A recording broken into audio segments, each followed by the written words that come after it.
नमस्कार साथियों, कैसे हैं आप सभी। चलिए आज की क्लास की शुरुआत करते हैं।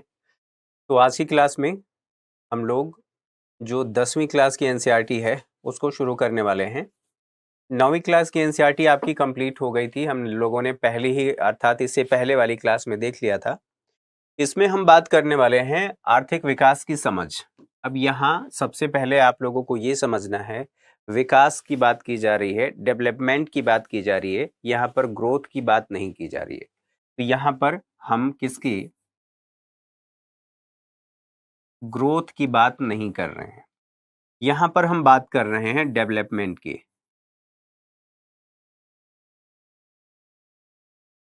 डेवलपमेंट की कैसे डेवलपमेंट की, तो इकोनॉमिक डेवलपमेंट की हम बात कर रहे हैं। तो यहाँ पर सबसे पहले आपके जहन में ये चीज रहनी चाहिए। अब इसमें कौन कौन सी बातें हैं एक बार एनसीईआरटी में हम देख लेते हैं, फिर उसके बाद हम आगे बढ़ेंगे। तो एनसीईआरटी में देखने का मेरा मतलब ये है कि ये लेसन क्या कहता है, और हालांकि पहले आप लोगों को बताया जा चुका है कि हम इसमें क्या क्या पढ़ने वाले हैं, अर्थात जो लेसन है इसके वो हम लोग देख चुके हैं। तो कभी भी आप एनसीईआरटी खोलें या कोई भी बुक खोलें, अगर उसमें प्रस्तावना दिया गया है संविधान का तो उसे एक बार आप जरूर पढ़ लें, क्योंकि वो महत्वपूर्ण है। यहाँ पर इसी से संबंधित बातें आप लोगों को ध्यान रखनी है। ठीक है, तो देखिए क्या क्या बातें यहाँ पर बताई गई हैं, एक एक करके समझ लेते हैं, फिर हम आगे बढ़ते हैं। तो उम्मीद है आप लोगों ने पिछली क्लास को रिवाइज किया होगा। जो चीजें बताई जा रही हैं उसके अकॉर्डिंग आप उस एनसीईआरटी को भी पढ़ें, उससे संबंधित लेसन को पढ़ें, ताकि आप लोगों को चीजें क्लियर हमेशा होती रहें। और कहीं कोई दिक्कत आए तो आप लोग अपना कमेंट करके, और जो मेल करने की सुविधा आप लोगों को दी गई है कि आप मेल करके पूछ सकते हैं कि ये बात समझ में नहीं आई, या कोई भी ऐसी आप लोगों के मन में जिज्ञासा है, उस जिज्ञासा को हाँ ये जरूर ध्यान रखना है कि वो हमारे सेशन से संबंधित हो, उस विषय से संबंधित हो। विषय से बाहर की चीजें संबंधित न हो तो हम ज्यादा बेहतर ढंग से आगे बढ़ पाएंगे और चीजों को समझ पाएंगे। अब आप पता चले कि हम आर्थिक विकास की बात कर रहे हैं और अभी आप नेशनल इनकम पूछने लगे, ठीक है, या नेशनल इनकम ऑफ अकाउंटिंग पूछने लगे, या नेशनल अकाउंटिंग पूछने लगे, तो वो थोड़ा सा जल्दबाजी होगी, क्योंकि चीजों को समझने में समय लगता है। समझने में समय इसलिए लगता है क्योंकि आप जब तक क्रमबद्ध तरीके से नहीं चलेंगे तब तक बातें आप लोगों के लिए ठीक नहीं होंगी। अब ठीक नहीं होंगी का क्या मतलब है, यहां पर देखें, ये आपका पहला लेसन है।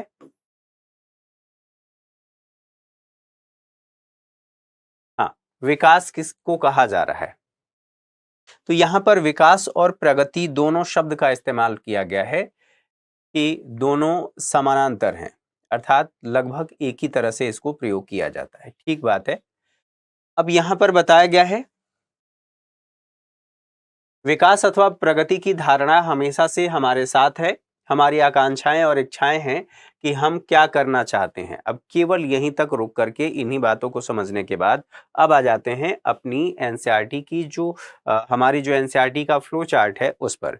तो यहाँ पर देखें, जो पहला लेसन है और पहले लेसन में हमने बात किया है, यहाँ पर इसको कहेंगे कि हम डेवलपमेंट की बात कर रहे हैं। डेवलपमेंट की बात कर रहे हैं, और जब इसी में आप जोड़ लेंगे तो हो जाएगा यह इकोनॉमिक डेवलपमेंट।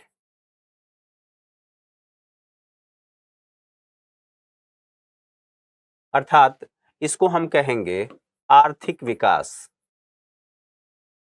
आर्थिक विकास क्लियर है। अब इस लेसन में क्या क्या बातें कही गई हैं, तो जब उन बातों को समझेंगे तो विकास या प्रगति यह ये बताता है, इस एनसीईआरटी में ये कहा गया है कि लक्ष्य प्राप्ति के उपायों से संबंधित आकांक्षाएं और इच्छाएं। अब आप जैसे एक व्यक्ति हैं, या मेल फीमेल जो भी कुछ भी हो सकता है, आपकी इच्छा क्या है, आपकी आकांक्षा क्या है, आप क्या चाहते हैं।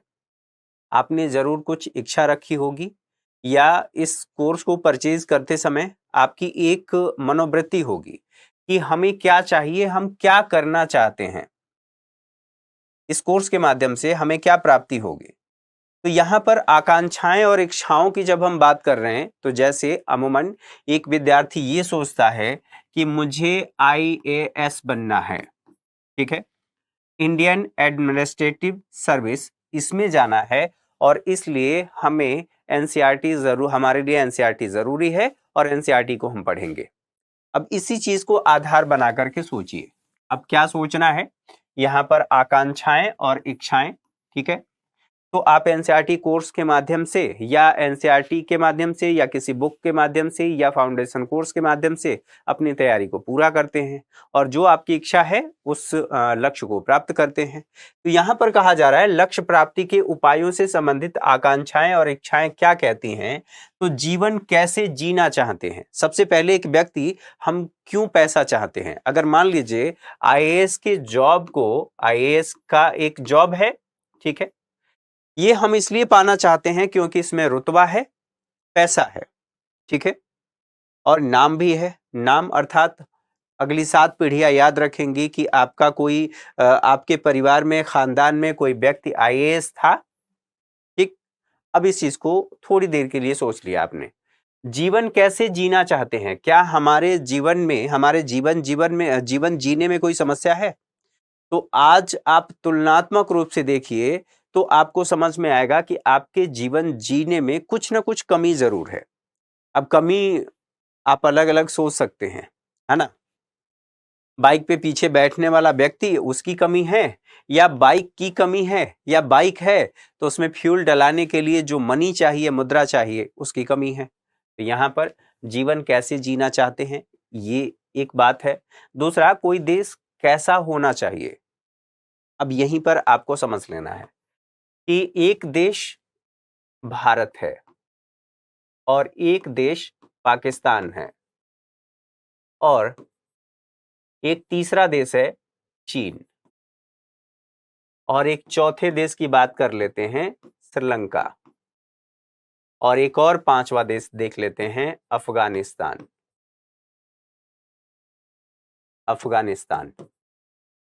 अब इन सभी देशों में मूलभूत अंतर देखने को मिलता है। अब अंतर क्या है, इसको समझेंगे तो कोई देश कैसा होना चाहिए ये आपको समझ में आ जाएगा। यहां से शुरू करते हैं।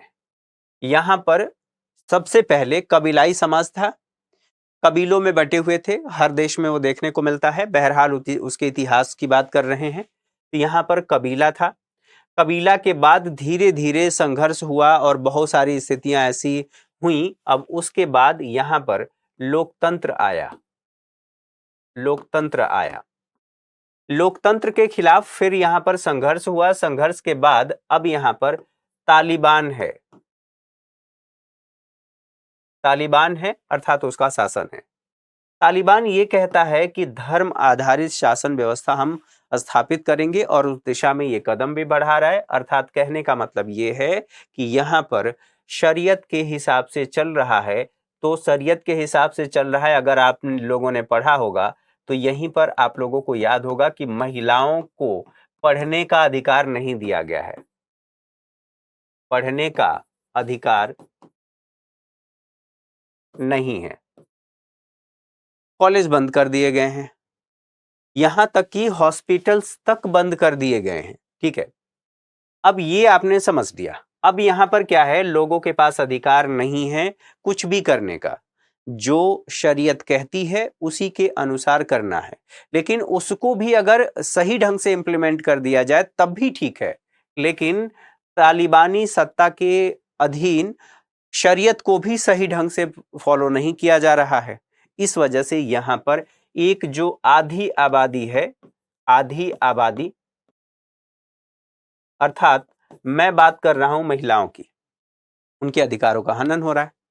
एक ये बात आपने समझ लिया। दूसरा देश है श्रीलंका।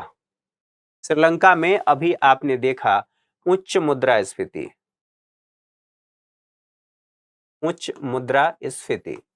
और इस स्थिति में हमने बात किया कि लोग राष्ट्रपति भवन में, जो वहां की जनता है राष्ट्रपति भवन तक घुस गई और वहां पर हो हंगामा, तोड़ फोड़ जो सरकार है, निर्वाचित सरकार, उसके खिलाफ लगातार विद्रोह और एक अस्थिरता की स्थिति हमें श्रीलंका में देखने को मिली। ठीक है, यहाँ पर अभी स्थितियां उतनी सामान्य नहीं है जितना हम एक सामान्य जीवन के लिए सोच सकते हैं। तीसरा देश है चीन। यहाँ पर जो व्यक्तिगत स्वतंत्रता का अधिकार भारत में आपको देखने को मिलता है, आप कहीं भी जा सकते हैं, कोई भी काम चुन सकते हैं, सोशल मीडिया का इस्तेमाल कर सकते हैं, सोशल मीडिया पर पोस्ट कर सकते हैं, यह सब कुछ अधिकार यहाँ पर चीन के लोगों को नहीं है, नागरिकों को नहीं मिला है। स्वाभाविक सी बात है, यहाँ पर आजादी या स्वतंत्रता आप कह सकते हैं, ये सीमित है। पाकिस्तान की बात कर लीजिए, पाकिस्तान में कभी ये कहता है कि यह धर्म आधारित, हालांकि लोकतांत्रिक सरकार कहता है, लेकिन धर्म का हस्तक्षेप हमेशा ही रहा है, अभी भी है। पाकिस्तान की बात किया जाए, यहां पर भी कुछ यही स्थिति देखने को मिल रही है। कैसी स्थिति? तो यहां एक तो पहले लोकतांत्रिक सरकार स्थापित हुई, फिर उसको अपदस्थ करके फिर राष्ट्रपति शासन, फिर उसके बाद सेना, और इस तरह से यहाँ पर अस्थिरता हमेशा बनी रहती है, अस्थिरता देखने को मिलती रहती है। अब आप सोचिए कि यहाँ पर अभी हमने जो न्यूज में पढ़ा था कि 1,000 रुपए में 10 केजी आटा मिल रहा है। समझ रहे हैं बात को? यहाँ पर क्या स्थिति रही होगी। और बाकी जो अन्य खाद्यान्न हैं, खाद्यान्न, इनकी कीमतें बहुत ज्यादा थी। अभी भी अब धीरे धीरे यहाँ से इस समस्या का समाधान करने की कोशिश की जा रही है। बहरहाल पूरी तरह से इसका समाधान नहीं हुआ है। अब बात कर लेते हैं भारत की। भारत कैसा देश है? भारत एक लोकतांत्रिक देश है, लोकतंत्र है। लोकतंत्र होने के साथ साथ आपको इस बात की पूरी आजादी है कि सरकार को आप गाली भी दे सकते हैं, और गाली दिया भी जाता है।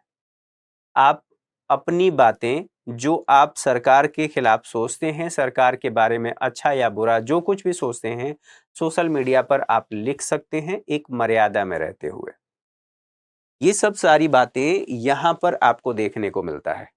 कहने का मतलब यह है कि अगर कोई यहां पर रह रहा है तो उसके जीवन स्तर में, और कोई यहां पर रह रहा है, यहां पर रह रहा है, यहां पर उसके जीवन स्तर में बहुत सारे बदलाव या बहुत सारे बिलगाव देखने को मिलेंगे कि कैसे भारत में लोगों के जीवन में अंतर है और यहाँ के लोगों के जीवन में अंतर है। ये बात आप लोगों ने समझ लिया। तो कोई देश कैसा होना चाहिए, अब ये आप कल्पना कर सकते हैं कि आपकी इच्छा, आपकी आकांक्षाएं क्या हैं, आपकी आकांक्षाएं कैसी महत्वाकांक्षाएं हैं, आप क्या बनना चाहते हैं। भारत में अगर आपको रोक दिया जाए कि आपको आईएएस का एग्जाम नहीं देना है, आपके पास सारी क्वालिफिकेशन है, सब कुछ है, लेकिन आपको रोक दिया जाए, अब सोचिए कि जो आपकी आकांक्षाएं हैं उसको दबाया जा रहा है, आप जो करना चाह रहे हैं, बनना चाह रहे हैं, उससे आपको रोका जा रहा है। ये आपको स्वाभाविक सी बात है कि अच्छा नहीं लगेगा। अब 2 सवाल तो हमने देख लिए, तीसरे सवाल की बात करते हैं, किन अनिवार्य वस्तुओं की आवश्यकता है। अब अनिवार्य वस्तुएं, ठीक है, यहीं पर आप समझेंगे, इसको हटा देता हूं। अब अनिवार्य वस्तुओं की बात कर लेते हैं, ठीक है। अनिवार्य वस्तुएं,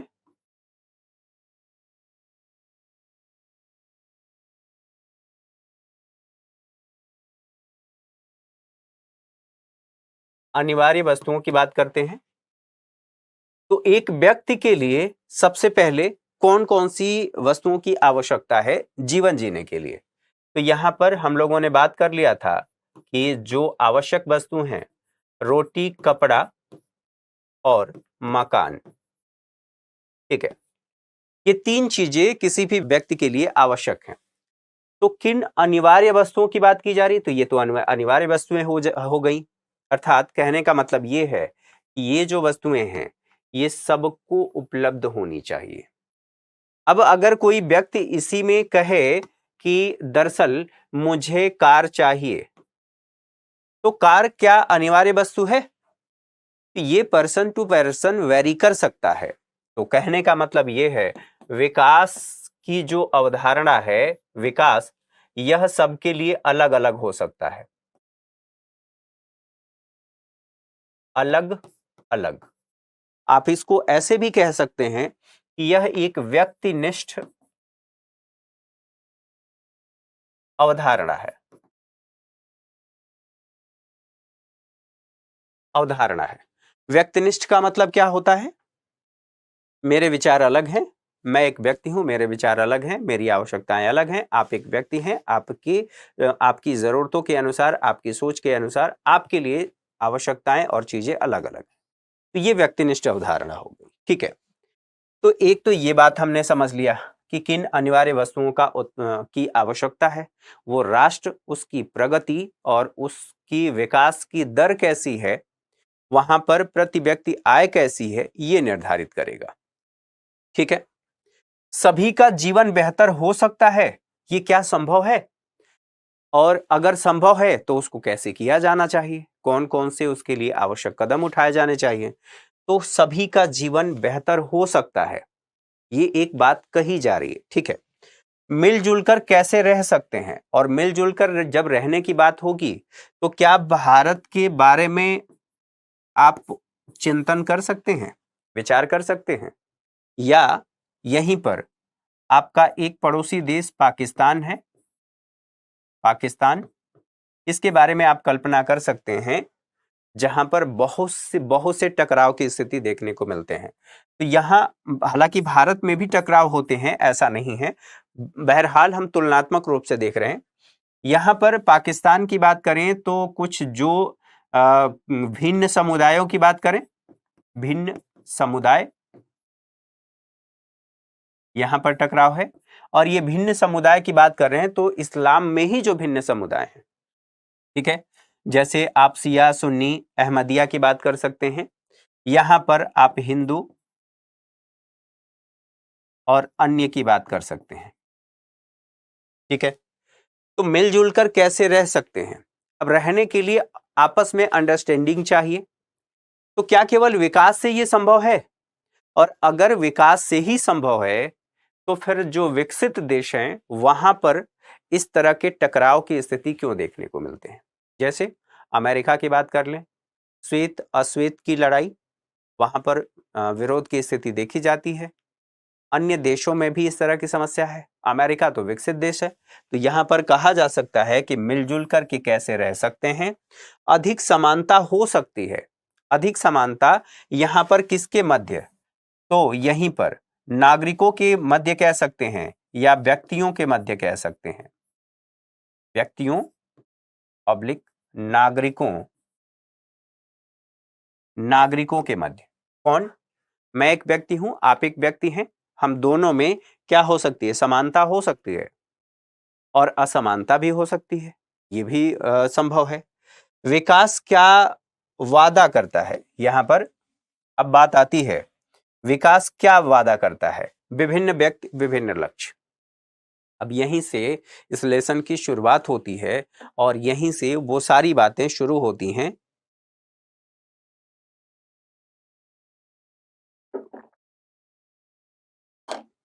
जिस पर पूरा हमारा ये लेसन टिका हुआ है कि विकास क्या वादा करता है।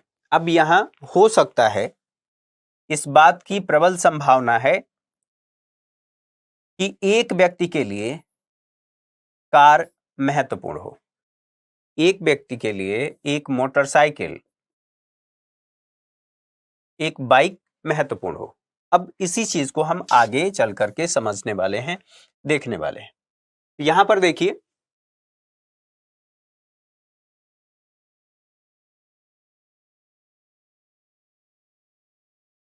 यहां पर क्या कहा गया है?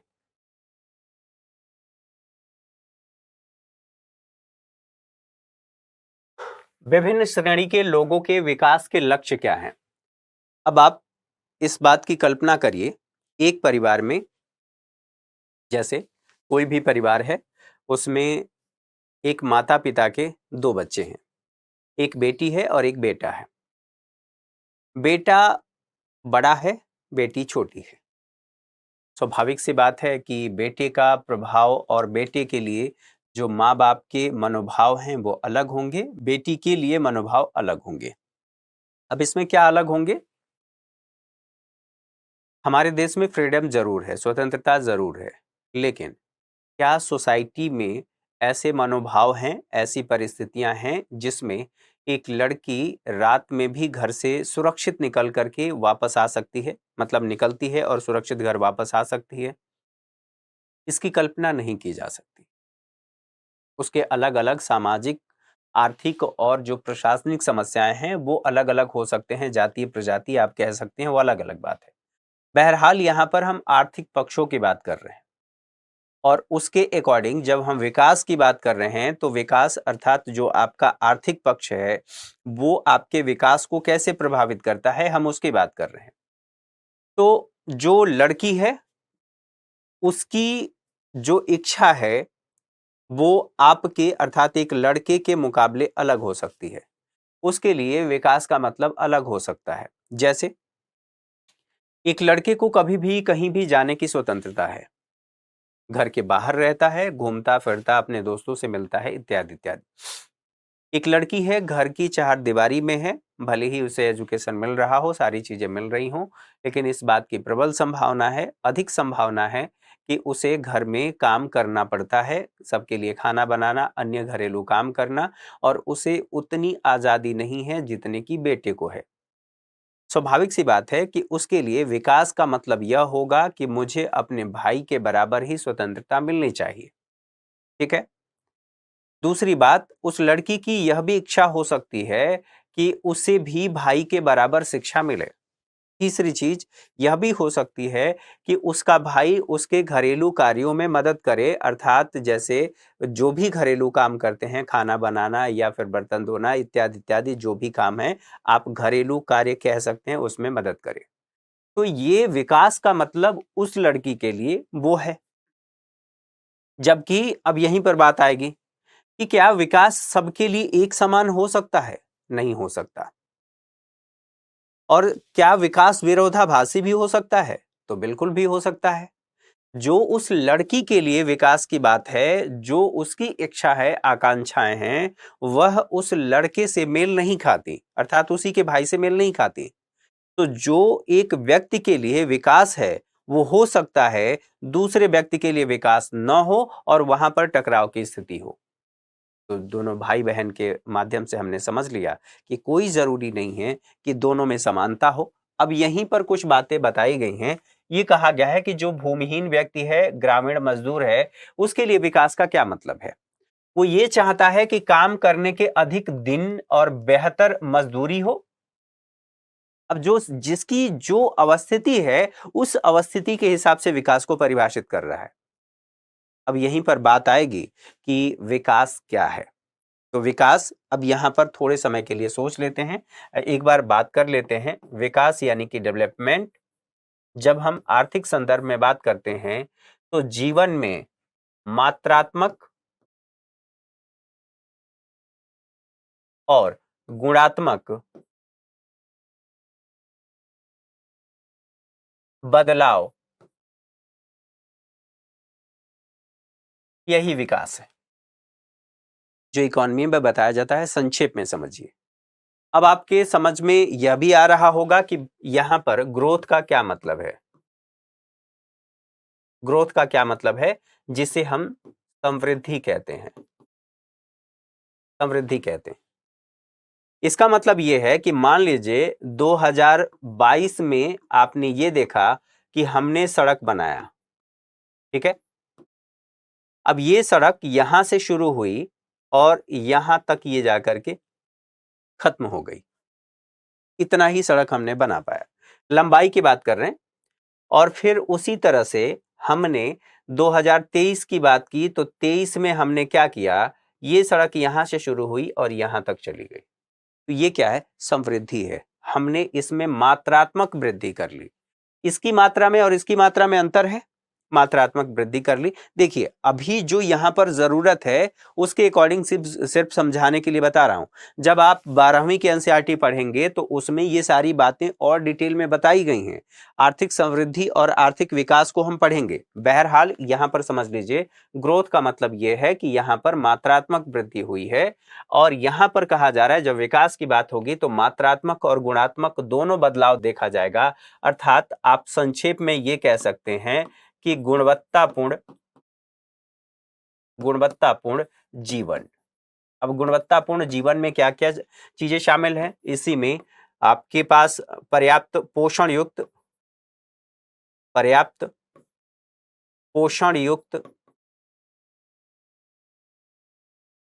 भोजन आपके पास उपलब्ध हो, यहीं पर शिक्षा हो, स्वास्थ्य सुविधाएं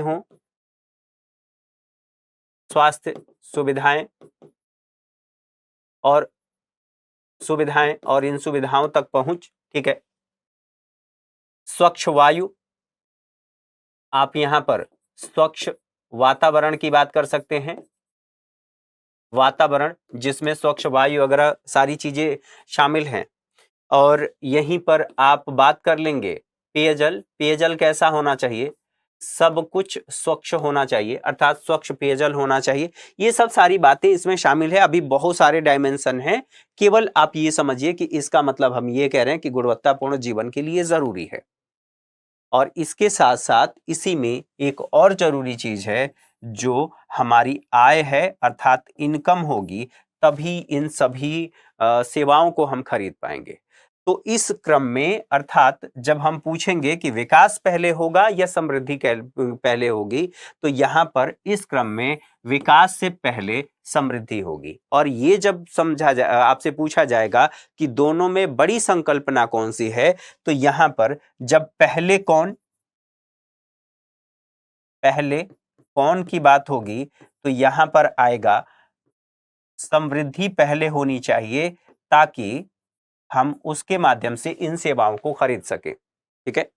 और यहां पर पूछा जाएगा कि बड़ा कौन, इन दोनों में बड़ा कौन है, तो यहां पर विकास समृद्धि, यहां पर ये समझ में आ गया। अर्थात इस संदर्भ में विकास समृद्धि से व्यापक अवधारणा है, बड़ी अवधारणा है। तो ये बातें यहां पर समझ में आ गई। अब इसको समझना हमारे लिए आसान हो जाएगा। अब इसको देख लेते हैं। आप लोगों ने संभवतः ये बात समझ लिया होगा।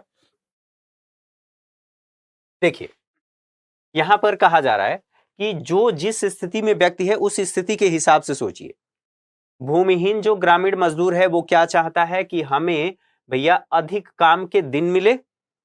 मनरेगा के तहत मान लेते हैं 100 दिन के रोजगार की बात कही गई है, 100 दिन।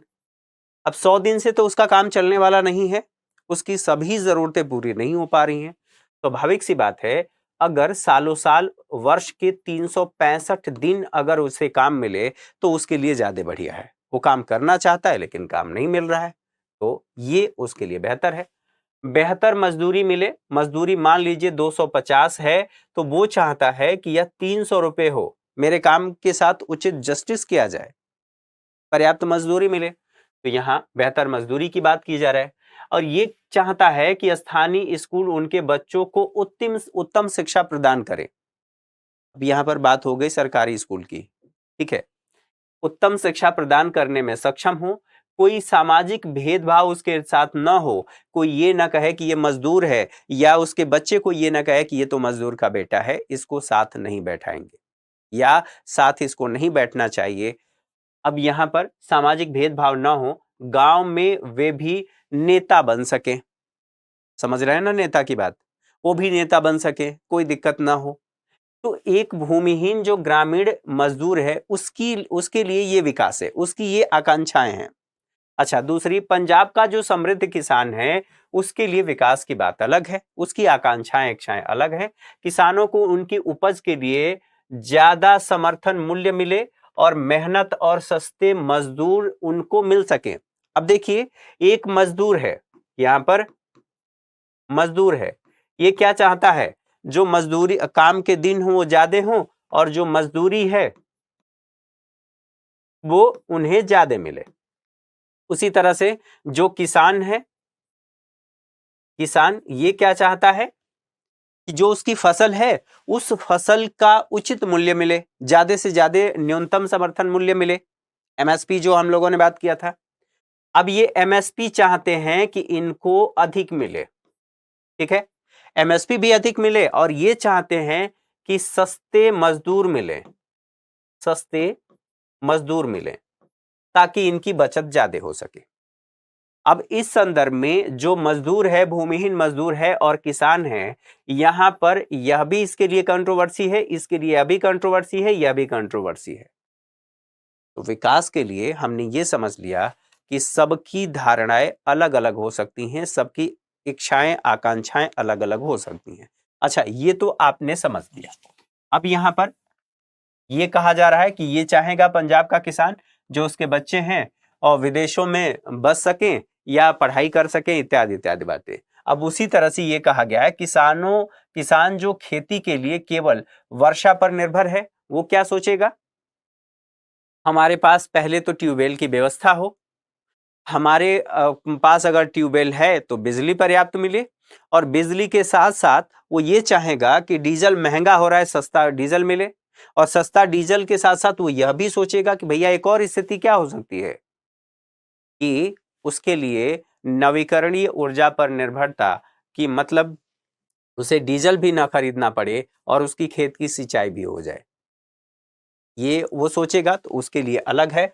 यहां पर जो भूस्वामी परिवार की एक ग्रामीण महिला है उसके लिए क्या है, ग्रामीण महिला जो घर में रहती है उसकी इच्छा होगी कि मैं भी अच्छे कपड़े पहनूं, मैं भी बाहर जाऊं, इत्यादि इत्यादि। अर्थात यहां पर हम कह सकते हैं कि यह सापेक्षिक अवधारणा है,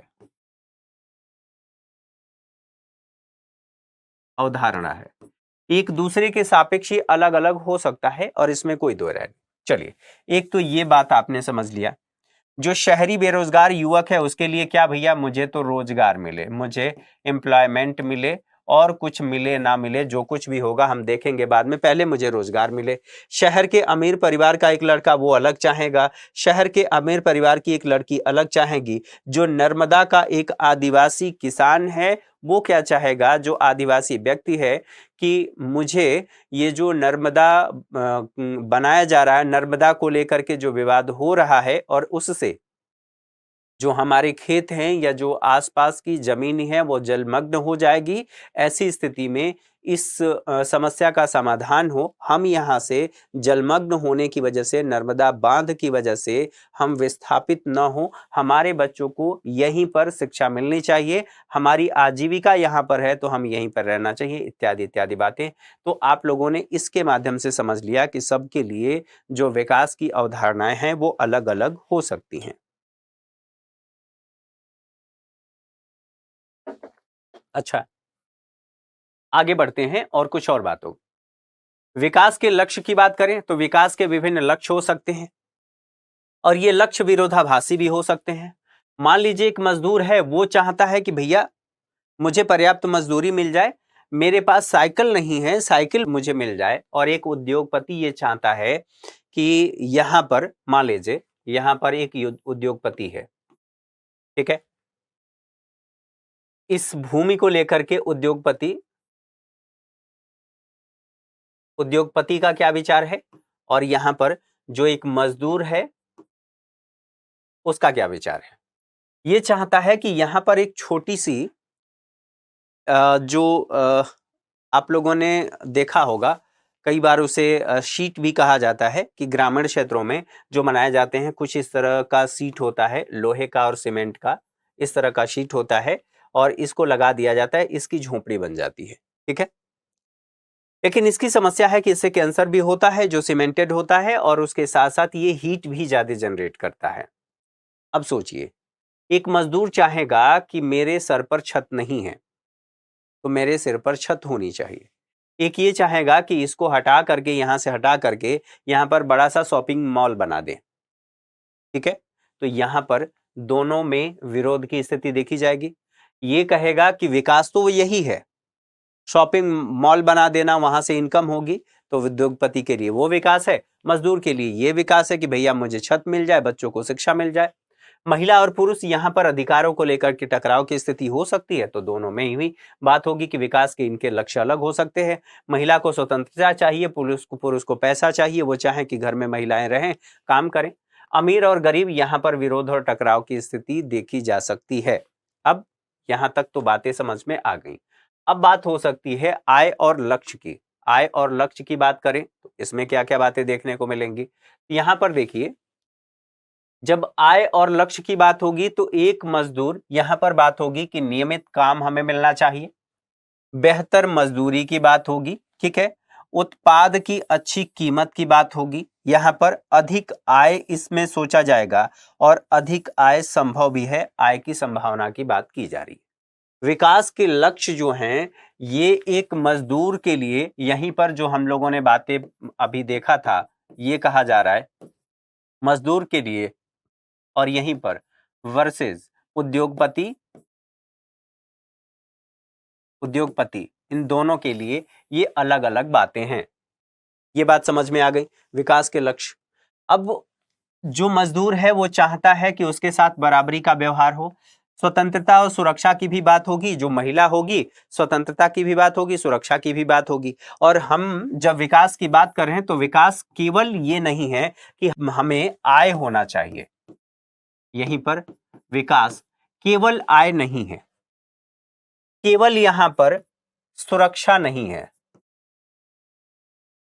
ठीक है। न तो केवल आय है, न तो केवल सुरक्षा है, और न ही केवल यहां पर स्वच्छता है। तीन बातें, केवल तीन बातों को समझते हैं। क्या अगर हमें बेहतर आय हो जाए, या हमारी इनकम बढ़िया हो, या हमें पैसा अच्छा मिलने लगे, हम अपने आसपास स्वच्छता खरीद सकते हैं? स्वच्छता खरीद सकते हैं? संभव नहीं है। स्वच्छता ये तभी संभव है जब हमारे आसपास के लोग भी उन विचारों को लेकर के परिचित हों और उस दिशा में काम करें। अब यहीं पर थोड़ा सा इसको समझ लेते हैं, फिर आगे बढ़ते हैं। ये कहा जा रहा है विकास, ठीक है।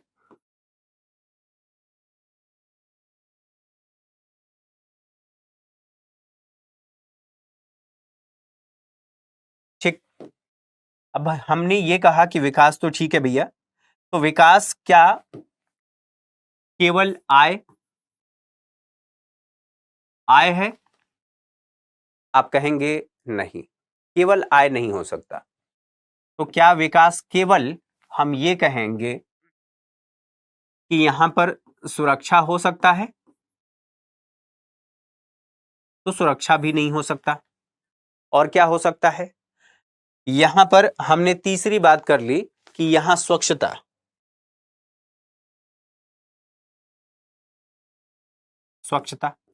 क्या केवल स्वच्छता हो सकता है विकास? नहीं हो सकता। तो मान लीजिए केवल आय हुआ, तो हम यहां पर इसी को कह सकते हैं कि आय होने के साथ साथ हम स्वच्छता नहीं खरीद सकते। ये किस पर निर्भर करता है? यह आसपास के वातावरण, और वातावरण किससे निर्धारित होता है? लोगों से, ठीक है, और उनके जीवनचर्या से, जीवनचर्या या लाइफस्टाइल से आप कह सकते हैं। और ये सारी चीजें किस पर निर्भर करती हैं?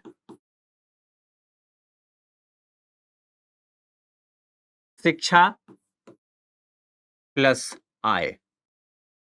तो पहली बात तो खारिज हो गई कि आप अपने आसपास स्वच्छता नहीं खरीद सकते, और नहीं खरीद सकते तो केवल आय विकास नहीं है, केवल आय नहीं है।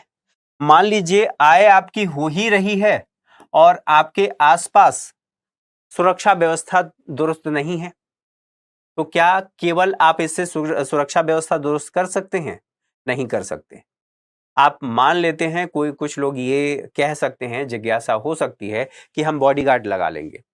कहां और कब तक? तो केवल हमारे लिए सुरक्षा सुनिश्चित करना ही विकास नहीं है, ठीक है। अर्थात यहां पर क्या होना चाहिए, जो प्रशासन है, प्रशासन और सुरक्षा व्यवस्था यहां पर सुनिश्चित होनी चाहिए। सुरक्षा को लेकर के सब में सहमति होनी चाहिए, एक दूसरे का सम्मान होना चाहिए।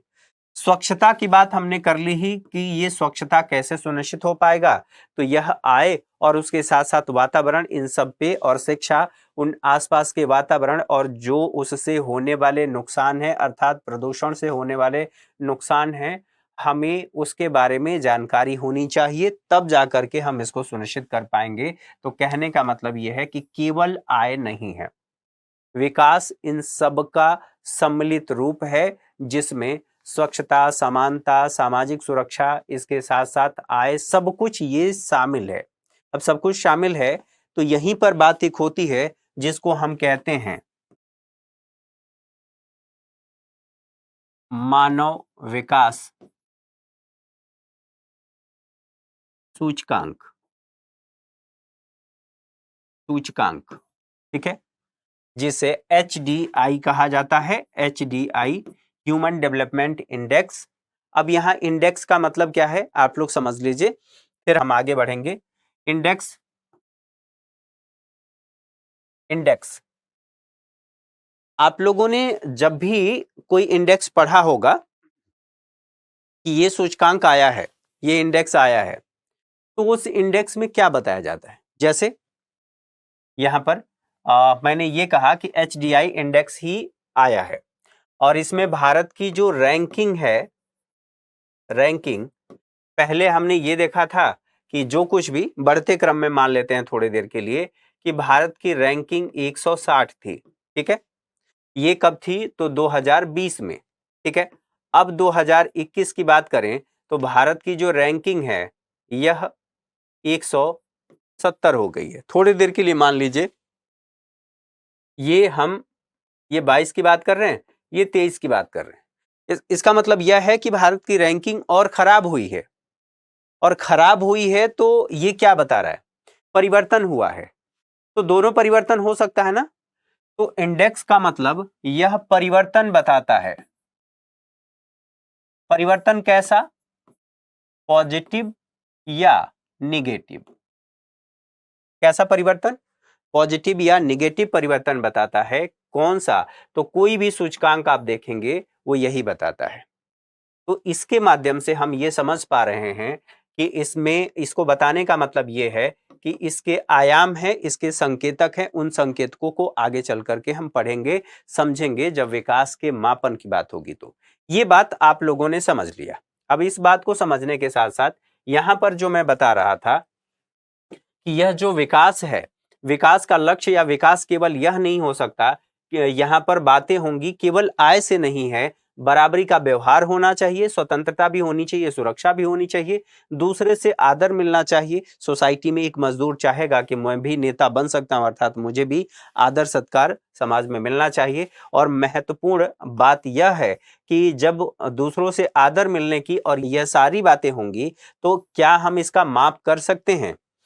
अब हमने ये तो कह लिया कि हमारा किसी व्यक्ति से मित्रता है, मित्रता है, ठीक बात है, ये मित्रता भौतिक रूप को बताता है, लेकिन मित्रता कितनी गहरी है यह अभौतिक है। अर्थात ये थोड़ी आप माप सकते हैं कि हमारी मित्रता इतनी गहरी है, 2 किलो गहरी है, 2 फुट गहरी है इत्यादि। तो ये इसका माप कठिन है, इसीलिए इसका हम जो इंडिकेटर है उसका प्रयोग करते हैं और उस इंडिकेटर के माध्यम से हम समझते हैं। तो एक तो बात ये आप लोगों ने समझ लिया। अब बात यहीं पर होती है राष्ट्रीय विकास की। अब राष्ट्रीय विकास की, तो राष्ट्रीय विकास का मापन हम कर सकते हैं, हालांकि विकास का मापन करना संभव नहीं है, लेकिन इसके कुछ इंडिकेटर हैं जिसके आधार पर कह सकते हैं कि हाँ ये विकास हो रहा है, हमारे जीवन में गुणात्मक परिवर्तन हो रहा है। तो देशों के मध्य तुलना के माध्यम से, जैसे भारत के जो पड़ोसी देश हैं कौन कौन से हैं, आप इधर से शुरू करिए। सबसे पहले यहां पर पाकिस्तान है, पाकिस्तान के बाद यहीं पर अफगानिस्तान,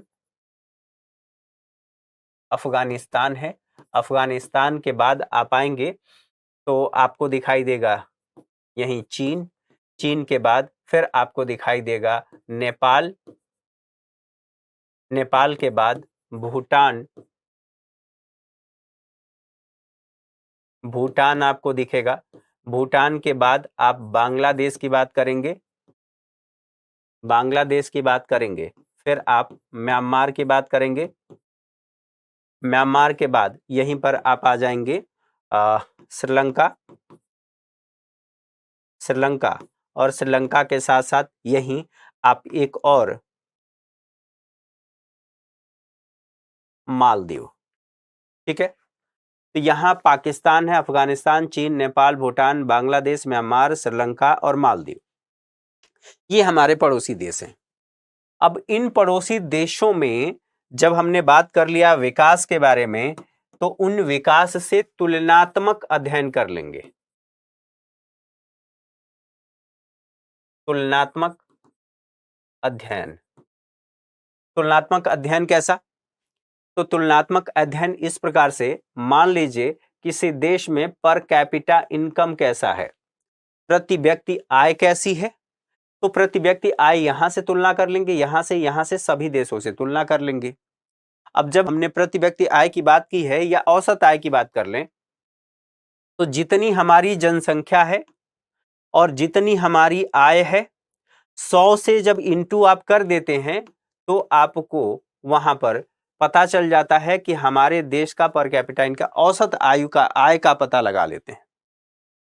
हमने औसत आय पता लगा लिया और उसके बाद हमने तुलना कर लिया, तो इसके आधार पर हमें पता चल पाया कि आय के क्षेत्र में हम अपने पड़ोसी देशों से कितने बेहतर हैं।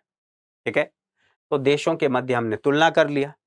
अधिक आय, अगर मान लीजिए किसी देश में ये कहा जाए किसी देश के लोगों की इनकम अच्छी है, अर्थात आय उनकी ज्यादा है, आय अधिक होने का मतलब क्या है कि वह विकसित देश है।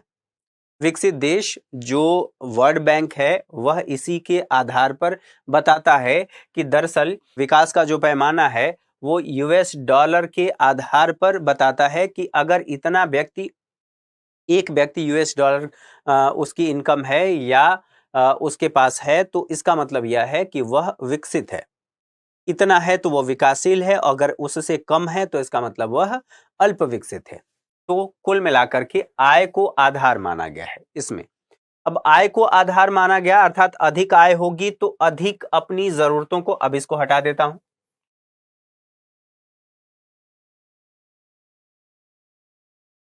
देखिए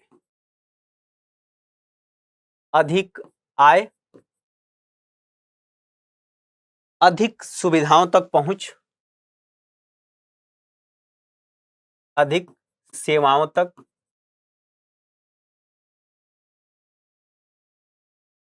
पहुंच, समझ गए? जब आपकी आय अधिक होगी तो चाहे स्वास्थ्य शिक्षा, अब इसी में स्वास्थ्य, स्वास्थ्य की बात होगी, शिक्षा की बात होगी, ठीक है, आवास की बात होगी, यहीं पर पेयजल की बात होगी,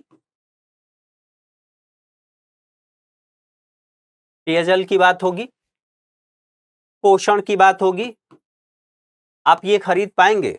तो इसका मतलब यही बताया जा रहा है कि आय का मापन हम देशों में तुलनात्मक देशों के मध्य तुलनात्मक रूप से कर सकते हैं, और ये हम देख सकते हैं कि किस देश के लोगों की आय कितनी ज्यादा है। और अब जब हम ये समझ पा रहे हैं कि आय अधिक है, तो अधिक आय का मतलब यह है कि वह विकसित देश है, क्योंकि जब आय अधिक होगी तो इन सुविधाओं पर हम खर्च कर पाएंगे और फिर हमारे जीवन में गुणात्मक परिवर्तन आएगा, गुणात्मक परिवर्तन देखने को मिलेगा या गुणात्मक परिवर्तन आएगा। यहां तक बातें क्लियर हैं? अब इसकी बात कर लेते हैं, जो अमूमन वही बातें जो मैंने यहां पर लिखा, अधिक आय, अधिक वस्तुएं हम खरीद पाएंगे, मानवीय आवश्यकताओं की इससे पूर्ति हो पाएगी। कौन सी आवश्यकताएं? स्वास्थ्य, शिक्षा, भोजन, ठीक है, जितनी भी आवश्यकताएं आपने देखा। अधिक आय महत्वपूर्ण एक लक्ष्य के रूप में देखा जाता है कि इसलिए फिर जो विकास है अधिक आय को प्राप्त करने से संबंधित माना जाता है। अब ये जो बातें यहाँ पर हम लोग पढ़ रहे हैं, इन्हीं बातों को एक बार एनसीईआरटी में देख लेते हैं, और एनसीईआरटी में इससे संबंधित जो और बातें बताई गई हैं, जो बॉक्स हैं, वो बॉक्सेस हमारे लिए बहुत ज्यादा जरूरी हैं, तो उन सभी को पढ़ लेते हैं। विकास क्या वादा करता है? तो विभिन्न व्यक्ति विभिन्न लक्ष्य की बात की जा रही है। तुम एक कार चाहते हो, अभी देश की जो स्थिति है उसमें तुम यही आशा कर सकते हो कि काश तुम्हारे पास एक रिक्शा होता। तो जो देश की औसत आय है उसके आधार पर यहां पर एक व्यक्ति कह रहा है कि जितनी हमारी इनकम है उसके हिसाब से अभी यही हो सकता है। अभी ऐसा नहीं कि तुम कार चाहने लगो और कार तुम्हारे पास आ जाए, ठीक है। और ये जो बात हम लोगों ने देखा कि विभिन्न लोगों के लिए क्या क्या मानदंड है, वो क्या चाहते हैं, इन बातों को समझने के साथ अब यहाँ पर एक व्यक्ति है, ये कह रहा है यहाँ पर इसको पढ़ लेते हैं। आजादी और अवसर मिलने और भाई भी घर के कामकाज में हाथ बटाएगा की आशा करती है एक लड़की उसके घर में, जो मैंने आप लोगों को पहले बताया। हो सकता है कि भाई को यह पसंद ना हो तो इसमें टकराव की स्थिति होगी। इसी तरह अधिक बिजली पाने के लिए उद्योगपति ज्यादा बांध बनाना चाहते हैं, लेकिन इससे जमीन जलमग्न हो सकती है और उन लोगों का जीवन अस्त व्यस्त हो सकता है जो उस क्षेत्र में रहने वाले हैं, जैसे कि आदिवासी लोग हैं। वे इसका विरोध कर सकते हैं और हो सकता है कि वे अपने खेतों की सिंचाई के लिए केवल छोटे बांध या तालाब पसंद करें, जिससे केवल उनकी कृषि की आवश्यकता पूरी हो। एक व्यक्ति ये कार में बैठा है, ये जाते हुए इस महिला को देख रहा है, एक छोटे से ये टीन के छप्पर में बैठी हुई है और ये कह रही, ये अपने आप को सुरक्षित महसूस कर रही है, थोड़े समय के लिए मान लेते हैं। इस व्यक्ति का क्या कहना है? इस तरह दो बातें साफ है। एक, अलग अलग लोगों के विकास के लक्ष्य भिन्न हो सकते हैं। दूसरा, एक के लिए जो विकास है वह दूसरे के लिए विकास न हो यह जरूरी है, या दूसरे के लिए अभिशाप हो सकता है, यह भी जरूरी है। जैसे यहाँ पर डैम बनाया जाए तो यहाँ से यह महिला विस्थापित होगी क्योंकि यह क्षेत्र जलमग्न हो जाएगा। इनके लिए तो यही विकास है, क्योंकि इन्हें ज्यादा बिजली मिले, ज्यादा ये उत्पादन कर सके। यहाँ तक कि वह दूसरे के लिए विनाशकारी भी हो सकते हैं, अर्थात इस महिला के लिए विनाशकारी हो सकते हैं। जैसे हम लोगों ने बात कर लिया सरदार सरोवर बांध के लिए, सॉरी, नर्मदा बांध के बारे में। इस तरह के लोग विकसित होना नहीं चाहते हैं, ये इनका मानना है। जो कार में बैठे हैं भाई साहब, ये इनका मानना नहीं है। इनके लिए तो सुरक्षित जीवन ही बहुत बड़ी बात है। तो ये बात हमने समझ ली। इसी के साथ साथ आय और लक्ष्य की हमने बात कर ली। तो आय और लक्ष्य, जितनी अधिक आय होगी उतनी ही आप देखेंगे कि आप वस्तुओं तक पहुंच पा रहे हैं, खरीद पा रहे हैं। यहाँ पर नर्मदा नदी पर सरदार सरोवर बांध की ऊंचाई में वृद्धि किए जाने से के विरुद्ध ये प्रदर्शन हो रहा है। इनका ये कहना है कि इससे हम विस्थापित हो जाएंगे, हमारे बच्चों का जीवन प्रभावित होगा, उनकी शिक्षा प्रभावित होगी, हमारा आवास प्रभावित होगा, हमारी आजीविका प्रभावित होगी।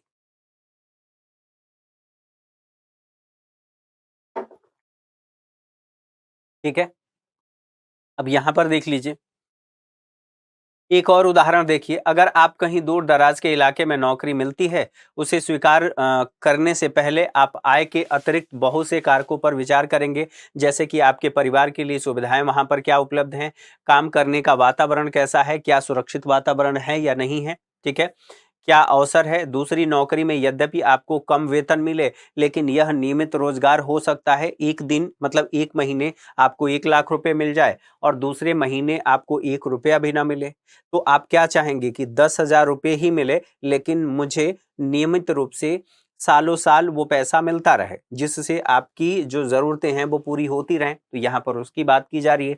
एक अन्य नौकरी अधिक वेतन दे सकती है, लेकिन कार्य की सुरक्षा नहीं, और हो सकता है आपको परिवार के लिए पर्याप्त समय भी ना मिले।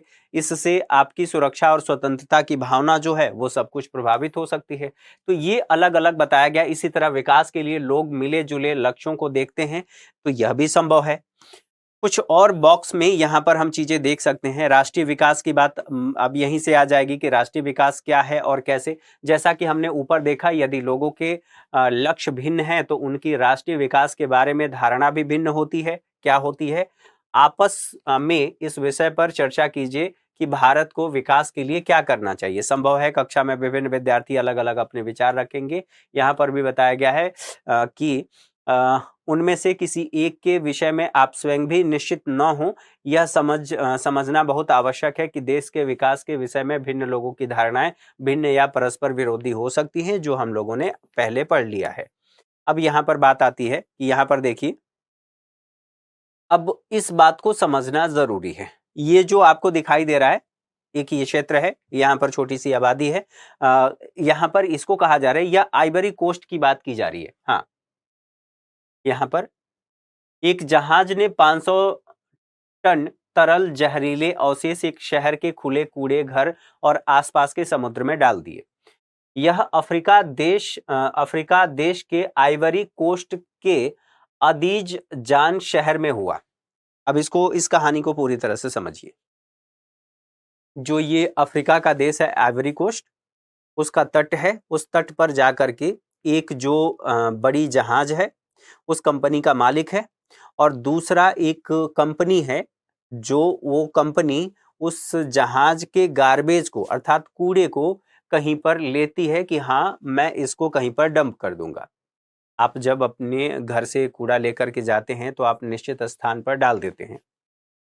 आई होप सभी लोग ऐसा करते होंगे। कहाँ पर? जहाँ पर कूड़ा घर बना हुआ है या बीट बना हुआ है, या फिर जो उसका डब्बा है उसमें आपने डाल दिया। निश्चित तरीके से आपने सुनिश्चित किया और वहां पर डंप कर दिया। एक तो ये तरीका है। दूसरा, आपने किसी ऐसे व्यक्ति को जो आप आसपास अगर रहते हैं, यहाँ दिल्ली रहते हैं या आसपास, तो यहाँ पर एमसीडी की गाड़ी आती है डेली बेसिस पे और वो सवेरे कूड़ा लेकर के जाती है। एक ये तरीका है। तीसरा तरीका ये है कि आपके पास समय नहीं है, आप उस समय पर नहीं रहते हैं जब कूड़ा गाड़ी आती है। फिर आप क्या करेंगे?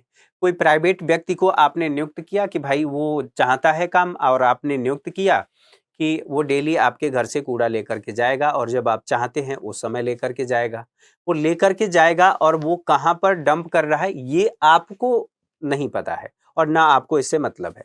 आपने सीधा उसको पे किया और वो ले जाकर के कूड़ा कहीं डंप कर दिया। लेकिन उस व्यक्ति ने ले जाकर के कूड़ा ऐसी जगह किसी आबादी के पास डंप कर दिया जहां पर लोगों को समस्याएं हो सकती हैं। अब इसी चीज को आप ऐसे सोचिए, अमीर और गरीब देखिए। एक देश अमीर है जैसे अमेरिका को मान लेते हैं, और एक देश गरीब है जैसे अफ्रीका का किसी एक देश को ले लीजिए। जैसे आइवरी कोस्ट की हमने बात की, आइवरी कोस्ट को ले लीजिए। तो जिस देश ने जिस कंपनी को ये ठेका दिया कि ये मेरी जहाज है, ये कबाड़ा हो गई है, इसको डंप करना है, मैं आपको पैसे दे रहा हूं, आप इसको डंप कर दीजिए, ये आपकी जिम्मेदारी है कहां डंप करेंगे। और वो लेकर के आया आइवरी कोस्ट के तट पर, उसने उसे डंप कर दिया। डंप तो कर दिया, यहां तक बात ठीक है। लेकिन जिस देश के तट पर, समुद्र में या आसपास के स्थानों पर डंप किया, वहां पर समस्या ये है कि आसपास के लोगों की तबीयत बिगड़ने लगी। 7 से 8 लोगों की मौत हो गई और कुछ लोग उसमें बीमार हो गए, क्योंकि उसमें से जो प्रदूषण निकल रहा है वो बहुत ज्यादा घातक है। वहां पर केमिकल प्रदूषण देखने को मिल रहा है, जिससे आसपास के लोगों का स्वास्थ्य भी नकारात्मक रूप से प्रभावित हो रहा है। अब इसकी जिम्मेदारी कौन लेगा और कैसे हम कहेंगे कि ये विकास है? तो ये यहाँ पर बताया गया है। देखिए, एक जहाज ने 500 टन जहरीले अवशेष एक शहर के खुले कूड़े घर और आसपास के समुद्र में डाल दिए। यह अफ्रीका देश के आइवरी कोस्ट के आबिदजान शहर में हुआ। इस खतरनाक जहरीले अवशेषों से निकलने वाले धुएं से लोगों का जी मितलाने लगा, चमड़ी पर दरारें पड़ने लगी, बेहोश होने लगे और दस्त लगना शुरू हो गया इत्यादि की शिकायतें हुई। 1 महीने के भीतर 7 लोग मर गए, 20 लोग अस्पताल में भर्ती हो गए और विषाक्तता के कारण 2600 लोगों का इलाज किया जा रहा है। पेट्रोल और धातुओं से संबंधित एक बहुराष्ट्रीय कंपनी ने आइवरी कोस्ट की एक स्थानीय कंपनी को अपने जहाज से जहरीले पदार्थ फेंकने के लिए ठेका दिया था। उसने ठेका तो दे दिया था, उसने अपना काम कर दिया। अब जिसको डंप करना था उसने अपनी जो जिम्मेदारी है उसको सही ढंग से नहीं निभाया। तो ऐसे में हम क्या कर सकते हैं? अब ये एक समस्या बनती है। विभिन्न देशों या राज्यों की तुलना जो हम पढ़ रहे थे कि हम तुलनात्मक अध्ययन कर सकते थे, ये बातें हमने देख लिया। ठीक है, सामान्यतः हर व्यक्ति की 1 या 2 महत्वपूर्ण विशिष्टताएं लेकर उनके आधार पर तुलना किया जा सकता है। इससे संबंधित यहाँ पर बताया गया है, जो हम विकास के लिए कह रहे थे, यहाँ पर वे देश जिनकी 2017 के अकॉर्डिंग प्रति व्यक्ति आय इतने डॉलर है, 2017 के अकॉर्डिंग ये अपडेट हो गया है वर्ल्ड बैंक के, आप वहां पर जाकर के देख सकते हैं। ठीक है, फिलहाल मैं दिखा भी दूंगा। उसे समृद्ध देश और वे देश जिनकी प्रति व्यक्ति आय 995 प्रति वर्ष डॉलर है, उससे कम है, उन्हें निम्न आय वाला देश माना जाता है या कहा जाता है। भारत मध्यम आय वाला देश है इस समय के अनुसार, 2017 के अनुसार बता रहा हूं। ठीक है, और यहां पर कहा जा रहा है क्योंकि उसकी प्रति व्यक्ति आय 2017 में केवल कितनी थी, 1820 डॉलर प्रति वर्ष। समृद्ध देशों जिनमें मध्य पूर्व के देश और कुछ अन्य छोटे देश भी शामिल नहीं हैं को आमतौर पर विकसित देश कहा जाता है। ये बातें आप लोगों ने समझ लिया, अर्थात यह बात तय हो गई कि जिस आय की हम बात कर रहे हैं, जिस विकास की हम बात कर रहे हैं बार बार, वह आय से भी निर्धारित हो रही है। अब यहाँ पर औसत आय कैसे निर्धारित की जाती है, तो जितनी देश की जनसंख्या है, जो आय है, और उसको इंटू कर दीजिए आप 100 से, तो वो निकल करके आ जाएगा कि हमारा क्या प्रति व्यक्ति आय क्या है या औसत आय क्या है। तो यहाँ पर औसत आय की बात की जा रही है, न कि वास्तविक आय की बात की जा रही है। यहाँ पर देखिए ये बताया जा रहा है कि गरीब जो विहीन तथा अमीर विहीन व्यक्तियों का देश, यहाँ पर इनकी क्या सोच है कि हमने कुर्सियों को बनाया और उसका उपयोग करते हैं। ये लोग सभी कुर्सी बनाए हैं और यहाँ पर सभी लोग उपयोग कर रहे हैं। यहाँ पर समान देख रहे हैं, सभी लोग समान देख रहे हैं, सबकी आय लगभग समान है। यहाँ पर गरीब तथा अमीर व्यक्तियों का देश, अब दोनों देशों की बात कर लें तो जो अमीर व्यक्ति है, इन्होंने बनाया कौन था, ये गरीब व्यक्ति बनाए थे। किसको बनाए थे, कुर्सी को, और इसने क्या किया, ये ले लिया और ले करके ये सोने के लिए इस्तेमाल कर रहा है, और बाकी ये जो 4 लोग हैं केवल 2 कुर्सी पर एडजस्ट कर रहे हैं। अर्थात यहाँ पर संसाधनों का समान वितरण नहीं है। भले ही हम कह दें कि औसत आय है, लेकिन संसाधनों का समान वितरण नहीं है। ठीक है, यहां तक बातें समझ में आ गई। कुछ और बातें इस यहीं से संबंधित देख लीजिए। आय और अन्य मानदंड, अब राज्यों के मध्य तुलना कर लीजिए। हमने देशों के मध्य तो तुलना कर लिया, लेकिन राज्यों के संदर्भ में भी बात कर सकते हैं कि जो भारत के ही राज्य हैं, इसमें बताया गया तालिका 1.3 चयनित राज्यों की प्रति व्यक्ति आय बता रहा है। ये राज्य है, ये वर्ष है, और प्रति व्यक्ति आय ये रुपए में बताया गया है। तो यहां पर देखें, हरियाणा में, केरल में और बिहार में, दरअसल जब हम इस आय की बात कर रहे हैं, इसी आय से हम यह निर्धारित कर पाएंगे कि केवल आय हमारे जो गुणवत्तापूर्ण जीवन है उसको सुनिश्चित नहीं कर सकता, उसके लिए अवेयरनेस भी होनी चाहिए। तो यहां पर देखिए, सबसे ज्यादा जो प्रति व्यक्ति आय आपको देखने को मिल रहा है हरियाणा में देखने को मिल रहा है, केरला उससे कम प्रति व्यक्ति आय है, बिहार में सबसे कम प्रति व्यक्ति आय है, अर्थात इन 2 राज्यों की अपेक्षा। अब इससे क्या इस बात का अंदाजा लगाया जा सकता है कि यहाँ पर जो हरियाणा में प्रति व्यक्ति आय अधिक है, वहां पर स्वास्थ्य सेवाएं भी उतनी बेहतर होंगी, और जब स्वास्थ्य सेवाएं बेहतर नहीं हैं तो मातृत्व मृत्यु दर भी ज्यादा होगा, और जो शिशु मृत्यु दर है वो भी ज्यादा होगा। हमने केरल की बात की तो केरल में भले ही हरियाणा की अपेक्षा प्रति व्यक्ति आय कम है, लेकिन यहां पर जो शिक्षा है और स्वास्थ्य की बात किया जाए, केवल अभी यहां पर स्वास्थ्य की बात कर लेते हैं। स्वास्थ्य, ये सुविधाएं बेहतर हैं, और स्वास्थ्य सुविधाएं बेहतर हैं तो यहीं पर क्या हो जाएगा, चाइल्ड मोर्टिलिटी रेट, अर्थात जो शिशु मृत्यु दर है वो कम हो जाएगा, मातृत्व मृत्यु दर कम हो जाएगा। जबकि यहां पर यह स्थिति नहीं है, क्योंकि यहां के लोग इन क्षेत्रों पर खर्च कर रहे हैं। यहां पर हम कह सकते हैं कि यहां पर तो स्थिति दयनीय है ही। बहरहाल इसको देख लेते हैं। ये विशेषताएं क्या हो सकती हैं, इसका निरीक्षण करिए। हम एक उदाहरण के द्वारा करते हैं। तालिका 1.3 में केरल, हरियाणा और बिहार की प्रति व्यक्ति आय दर्शाती है। वास्तव में ये आंकड़े 2015-16 की वर्तमान कीमतों पर प्रति व्यक्ति आय, प्रति व्यक्ति निवल राज्य घरेलू उत्पाद के हैं। अभी हम इस जटिल शब्द का क्या वास्तविक अर्थ है उसे छोड़ देते हैं, और मोटे तौर पर हम इसे राज्य की प्रति व्यक्ति आय मान सकते हैं। हम देखते हैं कि इन तीनों राज्यों में हरियाणा की प्रति व्यक्ति आय अधिक है, और हरियाणा की प्रति व्यक्ति आय अधिक है, तो यहीं पर कहा गया है बिहार सबसे पीछे है। इसका अर्थ है कि औसतन हरियाणा में एक व्यक्ति एक वर्ष में इतने रुपए कमाता है, जबकि बिहार में औसतन वह केवल इतने रुपए ही कमा पाता है। इसलिए अगर विकास को मापने के लिए प्रति व्यक्ति आय का प्रयोग किया जाए तो तीनों राज्यों में हरियाणा सबसे ऊपर होगा, लेकिन यहां पर क्या कहा जा रहा है, और बिहार सबसे नीचे होगा, कम विकसित राज्य माना जाएगा। अब हम इन तीनों राज्यों के कुल और औसत कुल और जो आंकड़े हैं उन आंकड़ों पर नजर डालते हैं, जो कि हमें समझना है यहां पर। अब यहां पर देखिए बताया जा रहा है कि हरियाणा, केरल और बिहार के कुछ तुलनात्मक आंकड़े, और तुलनात्मक आंकड़े यहां पर देखिए जो मैं आपको बता रहा था। शिशु मृत्यु दर यहां पर प्रति व्यक्ति कहा जा रहा है, अर्थात ये बताया जा रहा है कि जब व्यक्ति की बात की जा रही है तो उसमें यहां पर 1000 बच्चों में कितने बच्चे मर जा रहे हैं उनकी बात कही जा रही है, ठीक है, जन्म के समय। शिशु मृत्यु दर तो ये 2016 में बताया गया, हरियाणा में 33 है, केरल में 10 हैं, और बिहार में, चूंकि यहां पर स्थिति दयनीय है जो इस आंकड़ों के अनुसार, उसके आधार पर हम कह रहे हैं कि 38 है। यहां पर साक्षरता दर की बात किया जाए, साक्षरता दर यहां पर प्रति व्यक्ति हरियाणा में आय ज्यादा है तो साक्षरता भी ज्यादा होनी चाहिए, लेकिन नहीं है, महज 82% है प्रतिशत में। केरल में इसकी अपेक्षा जो आय है वो कम थी, लेकिन यहां पर जो साक्षरता दर है वो ज्यादा है। किससे? हरियाणा से।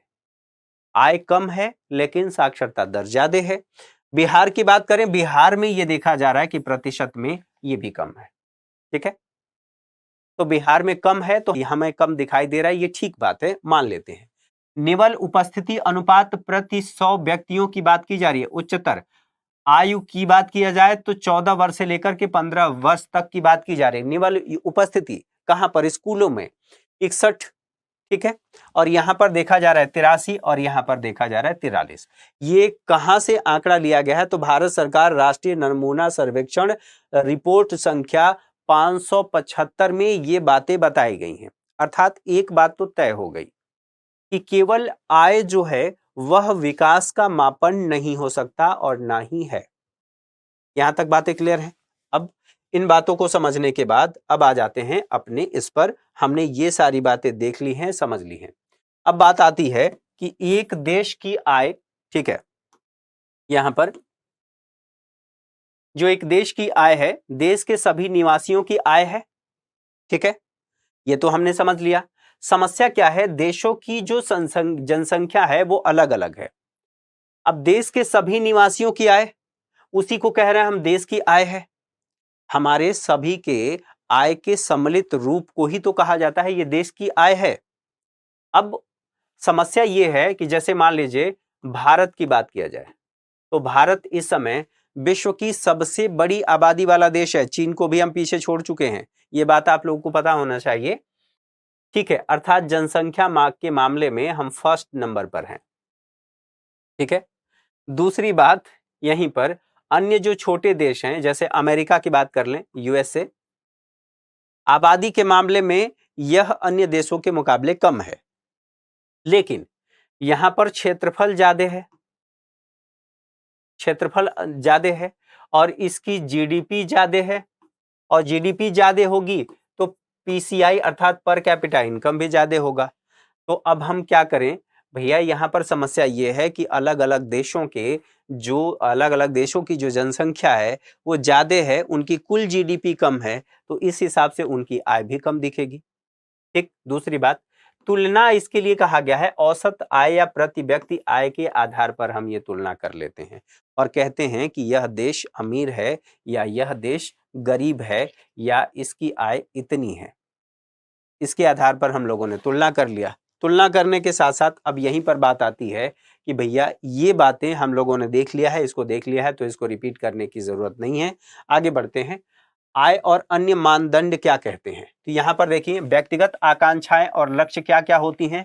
एक व्यक्ति सुरक्षा चाहता है, समानता चाहता है और आदर चाहता है, जो बातें हम लोग पहले पढ़ चुके हैं।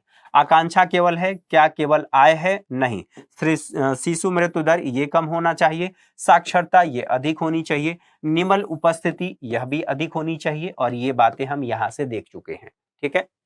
साथ ही साथ यहीं पर बात आएगी हरियाणा और अन्य जो तुलनात्मक रूप से हम लोगों ने देखा था, ये बातें यहां पर भी आ गई। सार्वजनिक सुविधाओं की बात करें तो सार्वजनिक सुविधाएं, अब कौन कौन सी सार्वजनिक सुविधाएं हैं, जैसे शिक्षा, इसके लिए विद्यालय होना चाहिए, स्वास्थ्य के लिए स्वास्थ्य केंद्र होना चाहिए ताकि स्वास्थ्य सुनिश्चित किया जा सके, स्वच्छता के लिए जागरूकता होना चाहिए तभी आपके आसपास ये हो सकता है, पर्याप्त पोषण युक्त भोजन, और इसके लिए बात किसकी होगी, पीडीएस की, अर्थात पब्लिक डिस्ट्रीब्यूशन सिस्टम, सार्वजनिक वितरण प्रणाली, और ये मैं पहले बता चुका हूं तो इसको रिपीट करने वाला नहीं हूं।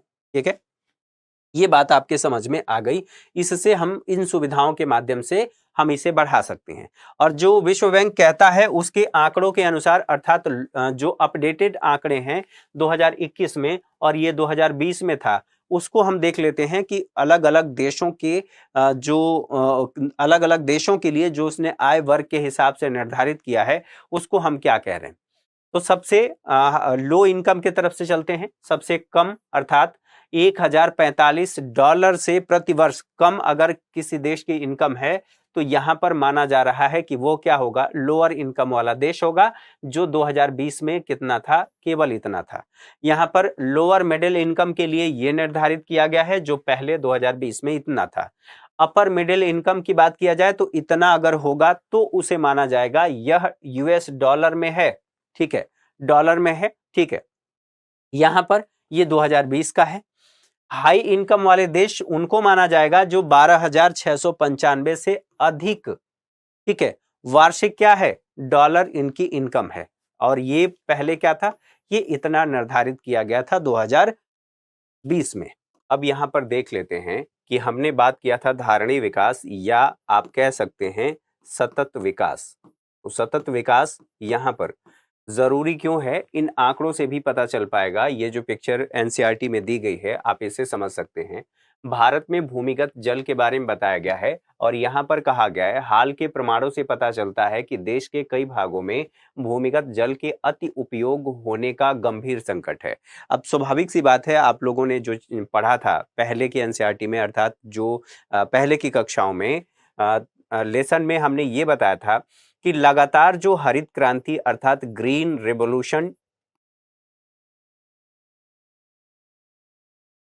रेवोल्यूशन की बदौलत हमने अलग अलग प्रकार के कृषि विधियों को अपनाया और उसमें हमने ये देखा कि जब HYV का हमने प्रयोग किया तो यहाँ पर पानी की आवश्यकता ज्यादा थी, अर्थात सिंचाई की आवश्यकता ज्यादा पड़ रही थी।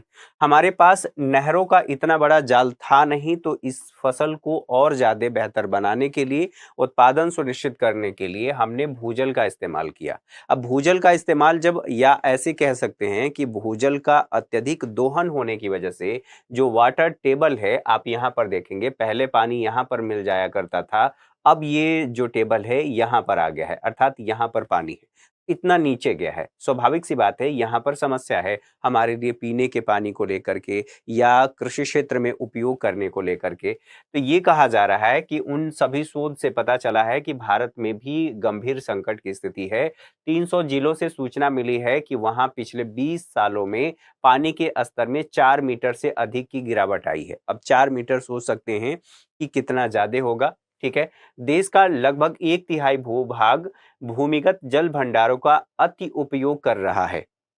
साथ ही यह भी कहा गया है यदि इस संसाधन के प्रयोग करने का वर्तमान तरीका जारी रहा तो अगले 25 वर्षों में देश का 60% जो भाग है, वह कहा जा रहा है कि 60% भाग ये देखने को मिलेगा इस साधन का अति उपयोग कर रहा होगा। भूमिगत जल का अति उपयोग विशेष रूप से पंजाब और पश्चिमी उत्तर प्रदेश में देखने को मिल रहा है, क्योंकि यहाँ पर ये जो क्षेत्र हैं वो ग्रीन रेवोल्यूशन से प्रभावित हैं, अर्थात इसी क्षेत्र में अपनाया गया था।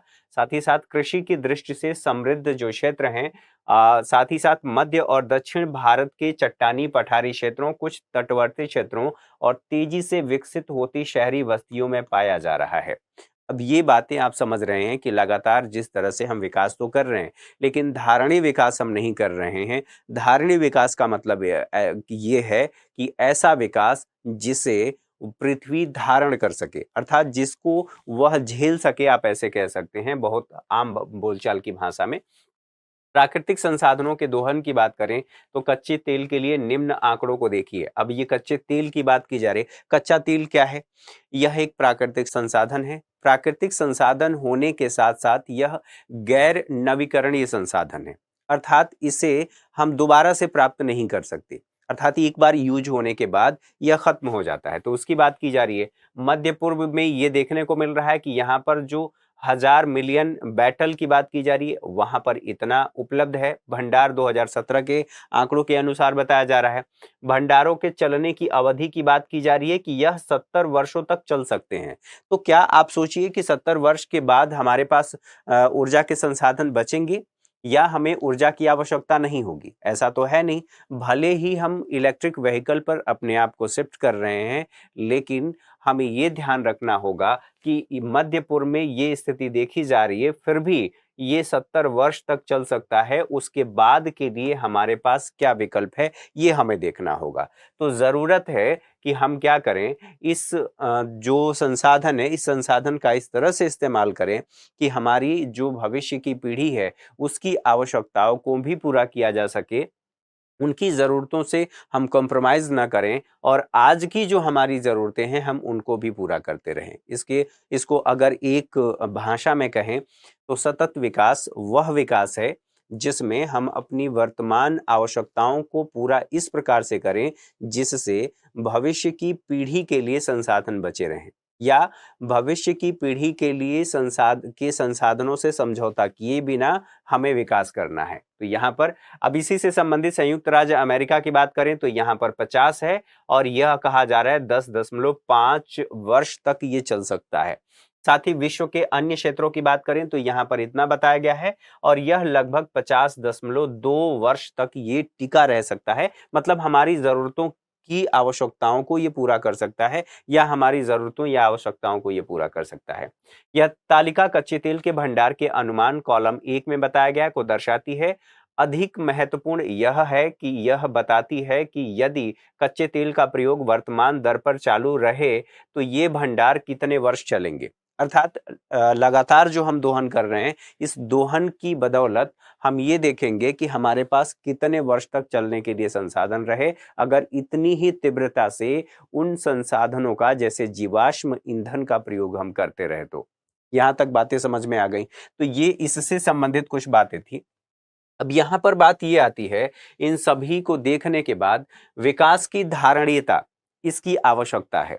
ऐसा विकास जो धारण कर सके, पृथ्वी पर बोझ भी ना हो और हम भविष्य की, जैसा कि मैंने बताया, भविष्य की जो पीढ़ी है उसकी आवश्यकताओं से हम समझौता भी ना करें। तो यहाँ पर कहा जा रहा है कि नवीकरणीय कौन कौन से हैं और गैर नवीकरणीय क्या क्या है। तो नवीकरणीय का मतलब सीधा ये है कि यहाँ पर कहा जा रहा है जो पानी है यह नवीकरणीय है, अर्थात हम नवीकरणीय के संदर्भ में कहा जा रहा है। इसके कहने का मतलब यह है कि दोबारा से हम इसकी पूर्ति कर सकते हैं। लेकिन जैसे मान लीजिए पृथ्वी पर एक ये छोटा सा तालाब है, ये हमारी सतह है, यहां पर पानी लगा हुआ है, धीरे धीरे ये पानी रिस करके और यह नीचे जा रहा है, ठीक बात है। लेकिन जिस दर से हम यहां से पानी निकाल रहे हैं और जिस दर से इसमें, अर्थात उस जो सोर्स रिसोर्स है उसको भरने की कोशिश कर रहा है, या पानी रिस रिस करके नीचे जा रहा है, नीचे की सतहों में जा रहा है, उसकी तीव्रता में कमी देखने को मिलती है। इसकी प्रक्रिया धीमी है, इसकी प्रक्रिया तेज है। स्वाभाविक सी बात है कि हमने यहां से मान लेते हैं 100 लीटर पानी हमने निकाला और ये 100 लीटर पानी वन डे में हमने निकाल लिया। लेकिन यहां पर जो पानी नीचे जाने की बात है यह 10 दिनों में महज 50 लीटर, ठीक है, 50 लीटर गया। तो इसका मतलब यह है कि हम इससे दोगुना निकाल रहे हैं। तो निकालने की दर ज्यादा है और यहां पर भरने की दर जो है वो कम है। स्वाभाविक सी बात है, यहां पर समस्या होगी। भले ही नवीकरणीय है, हम इसको दोबारा से प्राप्त कर सकते हैं और इसी को ध्यान में रखते हुए आप बात कर सकते हैं कि अब ऐसी टेक्नोलॉजी भी आ गई है कि हम आसपास के वायु से भी हम पानी बना सकते हैं, क्योंकि हमारे आसपास लगातार जो पानी के कण हैं, जल वाष्प, वो घूमते रहते हैं, ठीक है। तो फिलहाल यहाँ पर बात ये की जा रही है कि नवीकरणीय है, ये पानी की बात की जा रही है, इन्हें इसकी पुनः पूर्ति की जा सकती है। जो गैर नवीकरणीय संसाधन है जैसे कि जीवाश्म ईंधन, आप कह सकते हैं पेट्रोल डीजल, पेट्रोल कह लीजिए, डीजल कह लीजिए, ठीक है, यह जीवाश्म ईंधन है। जीवाश्म ईंधन एक बार आपने उसे किसी व्हीकल में डाला या फिर कहीं पर भी इंजन में उसका इस्तेमाल किया ऊर्जा के लिए, फिर उसके बाद जल करके वो खत्म हो गया, दोबारा से हम इसे प्राप्त नहीं कर सकते। और दोबारा से प्राप्त नहीं कर सकते इसलिए हमें किसकी आवश्यकता है, अर्थात हमें धारणीय विकास की आवश्यकता है। अर्थात जो मैं पहले बता चुका हूं, दोबारा से उसको रिपीट करने की आवश्यकता नहीं है। इस तरह से हम इस्तेमाल करें कि संतुलन बना रहे। ठीक है, अगली बात यहां पर कहा गया है, इसी में एनसीईआरटी में बताया गया है कि हमने विश्व को अपने पूर्वजों से उत्तराधिकार में प्राप्त किया है। ठीक है, हमने इसे बच्चों से उधार लिया है।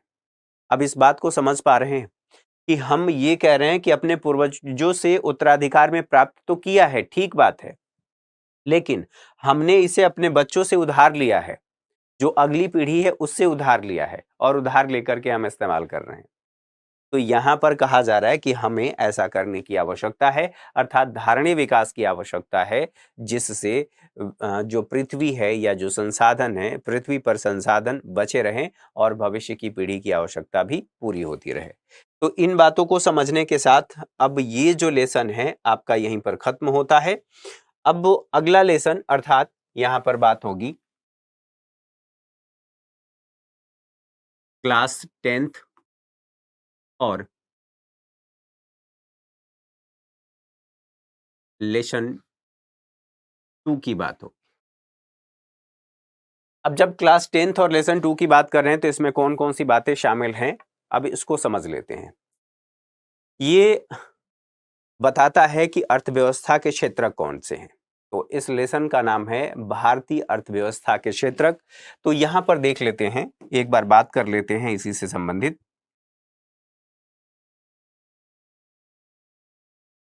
भारतीय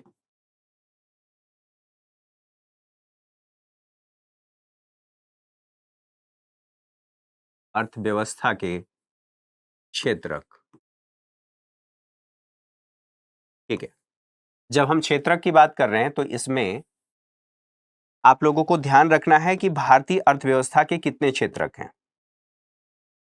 तो भारतीय अर्थव्यवस्था के कुल 3 क्षेत्रकों की बात होती है। ये 3 क्षेत्रक कौन कौन से हैं? यहां पर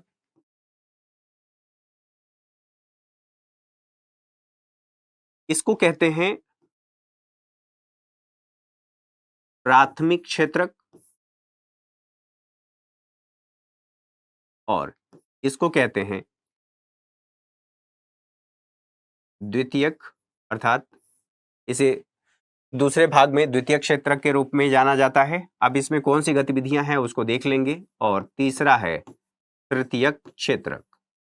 हालांकि यहीं पर आप लोगों को बता देता हूं, क्योंकि आगे चल करके आप लोग अगर कोई टेक्स्ट बुक पढ़ेंगे तो उसमें आप लोगों को जिज्ञासा होगी कि तृतीय क्षेत्र में कुछ और भी गतिविधियां देखने को मिलती हैं।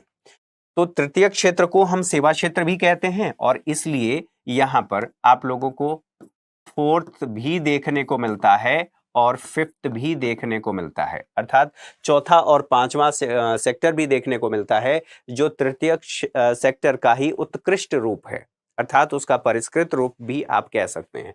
बहरहाल यहां पर समझने के लिए बता दिया, अभी इसको हटा देते हैं और एक बार पढ़ लेते हैं जो बेसिक है, फिर इसके बाद हम इस पे बात करेंगे। तो प्राथमिक क्षेत्र में क्या क्या गतिविधियां देखने को मिलती हैं और प्राथमिक क्षेत्र को प्राथमिक क्यों कहा जाता है। अब यहां पर आप इस बात को अगर जो प्राथमिक है, प्राथमिक क्षेत्रक, तो प्राथमिक का यदि संधि विच्छेद कर दें या फिर आप इसके अर्थ को समझ जाएं तो आपकी सारी समस्या यहीं पर सॉल्व हो जाएगी। प्राथमिक संसाधन का उपयोग कर यदि हम उत्पादन कर रहे हैं तो उसे हम कह रहे हैं कि यह प्राथमिक क्षेत्र है, अर्थात प्राथमिक संसाधनों का यहीं पर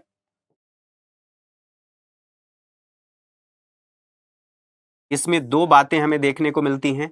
क्या करते हैं हम, प्राथमिक संसाधनों का प्रयोग कर उत्पादन।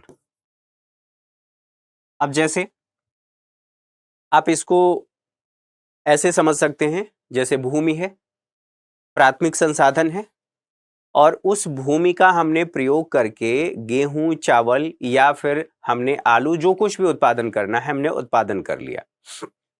अब यहां से जो उत्पादन हो रहा है, आप एक बात सोचिए कि यह अन्य सभी सेक्टर के लिए एक सोर्स के रूप में काम करेगा। कैसे सोर्स के रूप में? अर्थात यहीं से कच्चा माल मिलेगा और उस कच्चे माल को परिष्कृत करके, अर्थात विनिर्माण की प्रक्रिया से गुजार करके, और फिर हम किसी अन्य वस्तु का उत्पादन कर लेंगे। यहां पर प्राथमिक इसलिए कहा जा रहा है क्योंकि यह सभी वस्तुओं या अन्य जो उसके क्षेत्रक हैं उनका आधार है, उनके उत्पादन का आधार है।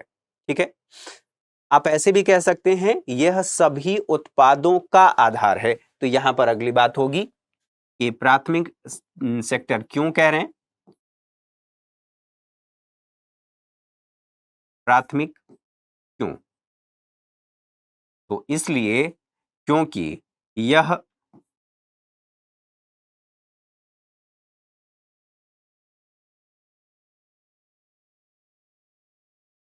अन्य उत्पादों का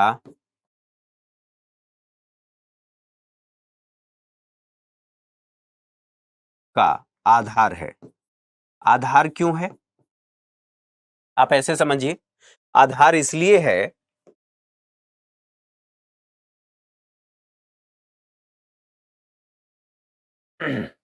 यहां पर देखिए, अब आप ऐसे समझेंगे आधार क्यों है। जैसे थोड़ी समय के लिए मान लीजिए आलू है, ठीक है, आलू का हमने उत्पादन किया, कृषि जो भूमि है उस पर हमने उत्पादन किया। उत्पादन करने के बाद हमने क्या किया? हमने चिप्स बना लिया या फिर कुछ और बना लिया। ठीक, अब थोड़े समय के लिए ये सोचिए गेहूं है और गेहूं का हमने प्रयोग करके हमने कुछ और बना लिया, जैसे ब्रेड आप कह सकते हैं, हमने ब्रेड बना लिया। तो अब यहां पर हमने इसका विनिर्माण किया है। प्राथमिक स्रोत क्या है? ये है, गेहूं है। तो इसीलिए ये जो द्वितीयक उत्पाद है, इस द्वितीयक उत्पाद का यह प्राथमिक स्रोत है। और प्राथमिक स्रोत का उत्पादन कहां पर हुआ है? तो प्राथमिक क्षेत्र में हुआ है। प्राथमिक क्षेत्र में। ये बात समझ में आ गई? यहां तक चीजें समझ में आ गई होंगी।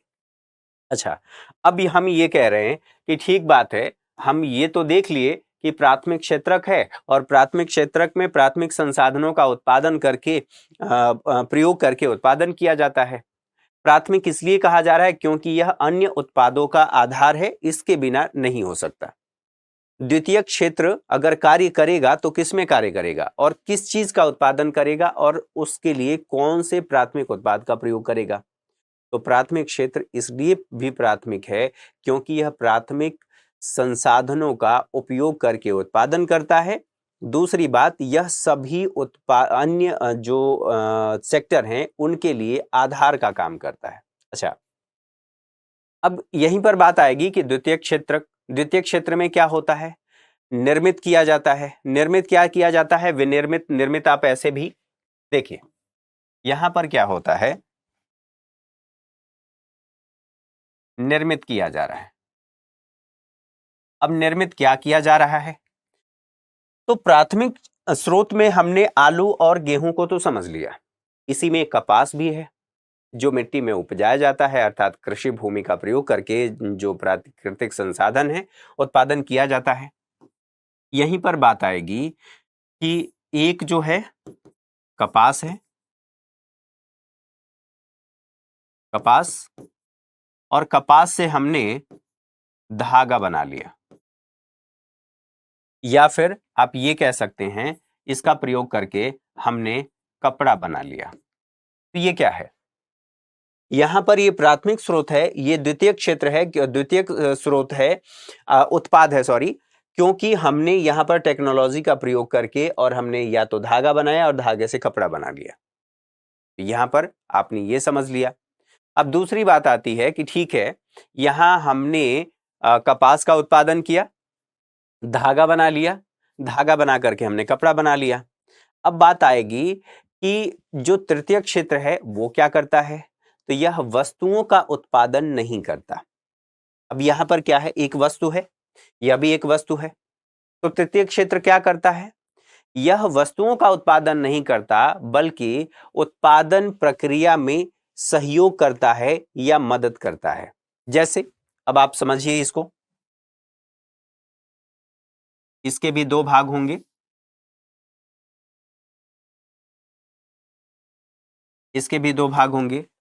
पहली बात, यह वस्तुओं का उत्पादन नहीं करता, तो जैसे यहां पर मैंने बताया वस्तुओं का उत्पादन नहीं, तो फिर करता क्या है ये, तो यह उत्पादन प्रक्रिया में सहयोग करता है या मदद करता है। तो आप इसको समझिए, उत्पादन प्रक्रिया में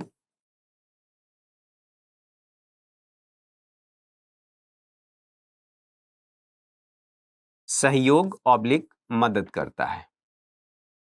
जैसे मान लीजिए यहां पर हमने क्या कर लिया, हमने कपड़ा बना लिया, किसका प्रयोग करके, हमने कपास का प्रयोग करके। अब ये वस्तु है, ठीक है। अब इस वस्तु से हमें क्या करना है, शर्ट बनाना है। तो अब यहां उत्पादन नहीं हो रहा है, यहां पर हम देख रहे हैं कि इस उत्पादन प्रक्रिया में सहयोग करके या मदद करके हमने एक शर्ट बना लिया। तो ये क्या हो गया, हमने सेवा ही तो दिया है, अर्थात सर्विस दिया है। एक व्यक्ति इस कपड़ा का प्रयोग किया है, कपड़ा का प्रयोग करके उसने शर्ट बना लिया, तो यह इसमें सहायता करता है, अर्थात इसी को कहा जा रहा है कि उत्पादन प्रक्रिया में सहयोग करता है या मदद करता है। अब एक और बात होगी इसी से संबंधित, अब बात यह आएगी कि तीनों क्षेत्रों की हम तुलना कर लेते हैं। तुलना क्यों जरूरी है, तो तुलना इसलिए जरूरी है कि उत्पादन वस्तुओं और सेवाओं की मात्रा की बात आएगी कि कितनी मात्रा में किया जा रहा है, किस क्षेत्र में, अर्थात तीनों सेक्टर में, प्राथमिक, द्वितीयक और तृतीयक में उत्पादन कितना हो रहा है, ठीक है। किसका उत्पादन हो रहा है, तो या तो वस्तु का हो रहा है या सेवा का हो रहा है। अब इसी चीज को समझिए, यहां पर हमने बात किया कि यहां पर वस्तु का उत्पादन हो रहा है, यहां पर भी वस्तु का उत्पादन हो रहा है, प्राथमिक वस्तु का उत्पादन हो रहा है जिससे यहां पर निर्मित वस्तु हमारे सामने आ रही है, और फिर हमने यहां पर उत्पादन प्रक्रिया में सहयोग किया, मदद किया, और एक हमने देखा कि शर्ट तैयार हो गया। तो हमने केवल यहां पर सहयोग किया या मदद किया, ठीक बात है। अब तीनों क्षेत्रकों की तुलना हो जाएगी। तुलना क्यों जरूरी है, तो जैसा कि मैंने कहा कि उत्पादन वस्तुओं और सेवाओं की जो उत्पादित वस्तु हैं, उन उत्पादित वस्तुओं और सेवाओं की मात्रा कितनी है, ठीक है। और उत्पादित जो वस्तु हैं, मात्रा की बात होगी तो यहीं पर बात हो जाएगी कि उत्पादन प्रक्रिया में किस सेक्टर में कितना रोजगार सृजन हुआ, और कितना उस रोजगार के सृजन में या अर्थव्यवस्था के विकास में प्राथमिक, द्वितीयक या तृतीयक क्षेत्र का कितना महत्व है। तो अब यहीं पर बात होगी, ये बात समझ में आ गई कि क्षेत्रों का या तीनों क्षेत्रों की तुलना एक बार करके देख लेते हैं। तो यहां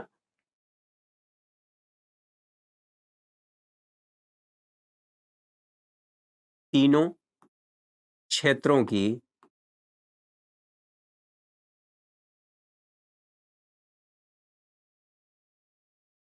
तुलना, और जब हम तीनों क्षेत्रों की तुलना कर रहे हैं तो इसमें हम तीन बातें देखेंगे। एक तो ये कि तुलना क्यों जरूरी है, दूसरा यह भी गणना हम कैसे करते हैं, साथ ही साथ जीडीपी में उसका क्या योगदान है। तो पहली बात यहीं पर होगी कि यहां पर तुलना क्यों, पहली बात, और दूसरी बात गणना हम कैसे करेंगे, और तीसरी बात यहां पर आ जाएगी कि जीडीपी में योगदान।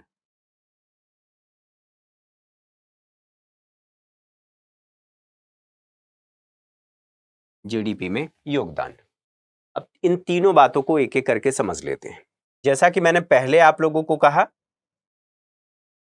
कि तुलना करना जरूरी क्यों है, तो जरूरी इसलिए है क्योंकि उत्पादित वस्तुओं और सेवाओं की मात्रा को हम देखेंगे। यहां पर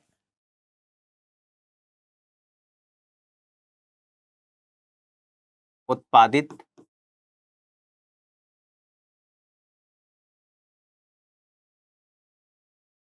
वस्तुओं और सेवाओं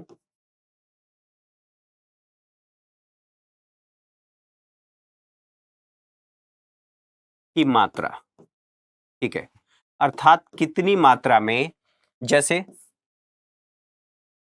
यहां पर प्राथमिक की हमने बात की, हमने द्वितीयक की बात की और हमने तृतीयक की बात की, ठीक है। तो प्राथमिक स्तर पर यहां पर कितनी मात्रा में उत्पादन हुआ, उत्पादन की मात्रा कितनी है, यहां पर वही स्थिति होगी, उत्पादन की मात्रा कितनी है। और यहां पर भी हम वही देखेंगे कि जो सेवा अर्थात जनरेट किया गया, जो सेवा दिया गया या रोजगार का सृजन किया गया, वो कितना है। तो उत्पादन की बात होगी, रोजगार की बात होगी, और ये कहां पर, तो तीनों सेक्टरों के महत्व की बात होगी। अर्थात हम दूसरा यहां पर ये देख लेंगे कि अब इसको हटा देते हैं,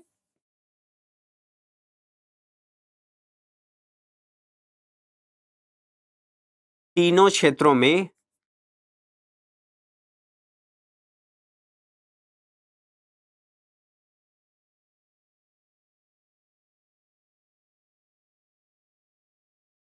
उत्पादन किसका, दो बातें यहां पर शामिल होंगी। या तो हमने गुड्स का उत्पादन किया है, गुड्स की बात होगी, सर्विसेज की बात होगी। कितना, किस सेक्टर का इसमें महत्व है।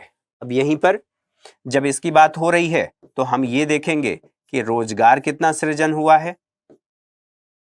अब यहीं पर जब ये बात होगी तो महत्व तो हमें पता चल पाएगा कि इस सेक्टर में अर्थात प्राथमिक सेक्टर में इतनी वस्तुओं का उत्पादन हुआ और उसकी मात्रा इतनी है। और मात्रा की बात होगी तो यहीं पर जब गणना की बात हो जाएगी तो गणना हम करेंगे अंतिम वस्तुओं का, और वहीं पर अंतिम वस्तुओं के साथ साथ उसका मौद्रिक मूल्य देख लेंगे। मौद्रिक मूल्य के साथ साथ ये भी देखेंगे कि यहां से जो रोजगार सृजन हुआ है वो लोगों को कितना रोजगार दिया है और कितनी लोगों की आय बढ़ी है, और लास्ट में हम देख लेंगे कि जीडीपी में योगदान कितना हुआ है। तो यहां तक बातें जो मैं बताने की कोशिश कर रहा हूं, आई थिंक आप लोगों तक वो बातें पहुंच रही है और सही ढंग से पहुंच रही है। तो यहां पर रोजगार का सृजन, मान लीजिए यहां पर फर्स्ट की जब मैं बात कर रहा हूं तो प्राथमिक सेक्टर की बात कर रहा हूं, सेकंड की जब मैं बात कर रहा हूं तो द्वितीय सेक्टर की बात कर रहा हूं, और थर्ड की बात कर रहा हूं, तृतीय क्षेत्र की मैं बात कर रहा हूं। अब यहां पर देखिए, जैसे मान लीजिए कि हमने कृषि भूमि का प्रयोग किया और यहां 100 केजी गेहूं का हमने उत्पादन किया, ठीक है। अब इस 100 केजी गेहूं के उत्पादन के दौरान हमने ये देखा कि यहां पर 5 व्यक्तियों को रोजगार मिला, ठीक है, रोजगार मिला, ठीक। तो हमने ये देख लिया कि इसकी वैल्यू कितनी है, हमने ये देख लिया कि कितने लोगों को रोजगार मिला। अब जब ये प्राथमिक वस्तु है ना, यहां प्राथमिक क्षेत्र की बात की जा रही है, प्राथमिक वस्तु का उत्पादन हो रहा है। अब इसका प्रयोग किया जाएगा द्वितीयक सेक्टर में। तो द्वितीयक सेक्टर में जब प्रयोग किया जाएगा तो यहीं से हमें यह भी देखना है कि यहां कितना वैल्यू एडिशन किया गया, अर्थात मूल्य वर्धन किया गया। अब मूल्य वर्धन में दो बातें होंगी, एक तो यहां पर रोजगार मिलेगा और दूसरा यहां पर जो मूल्य वर्धन किया गया उसकी मात्रा कितनी है, मात्रा की बात हो जाएगी। अब इस बात को समझिए कि जब द्वितीयक क्षेत्र में प्राथमिक वस्तु आया, जैसे गेहूं आया, हमने उसका ब्रेड बनाया, ब्रेड बना करके और मार्केट में हमने बेच दिया। तो बनाने के दौरान कुछ लोगों को यहां पर नियोजित किया गया होगा, अर्थात लोगों को रोजगार मिला होगा। और याद करिए, उत्पादन के 4 कारकों के बारे में हमने बात किया था। तो यहां पर जब लोग यहां नियोजित हो रहे हैं, अर्थात लोगों को रोजगार मिल रहा है, स्वाभाविक सी बात है कि उससे उनकी आय बढ़ रही है। तो जितने लोगों को यहां पर रोजगार मिला, उस रोजगार को अगर हम ये कह दें कि इनकी अर्जित आय है, अर्थात इन्होंने सेवा दी और सेवा के बदले इन्हें पैसा मिला, पैसा मिला मतलब इन्हें मजदूरी मिली, तो इनकी अर्जित आय है। और जब ये अर्जित आय होगी तो हमारी जीडीपी में ये जोड़ा जाएगा कि नहीं? हालांकि आगे चल करके हम जीडीपी पढ़ेंगे, तो ये हमारी जीडीपी में जोड़ लिया जाएगा। ठीक है, तो अब हमने ये समझ लिया यहां पर दूसरे पॉइंट में कि हम गणना कैसे करेंगे। तो गणना इस तरह से करेंगे कि अंतिम वस्तुओं और सेवाओं का उत्पादन किया गया और उस उत्पादन का मौद्रिक मूल्य हमने देख लिया। यहां पर अंतिम वस्तुओं और सेवाओं का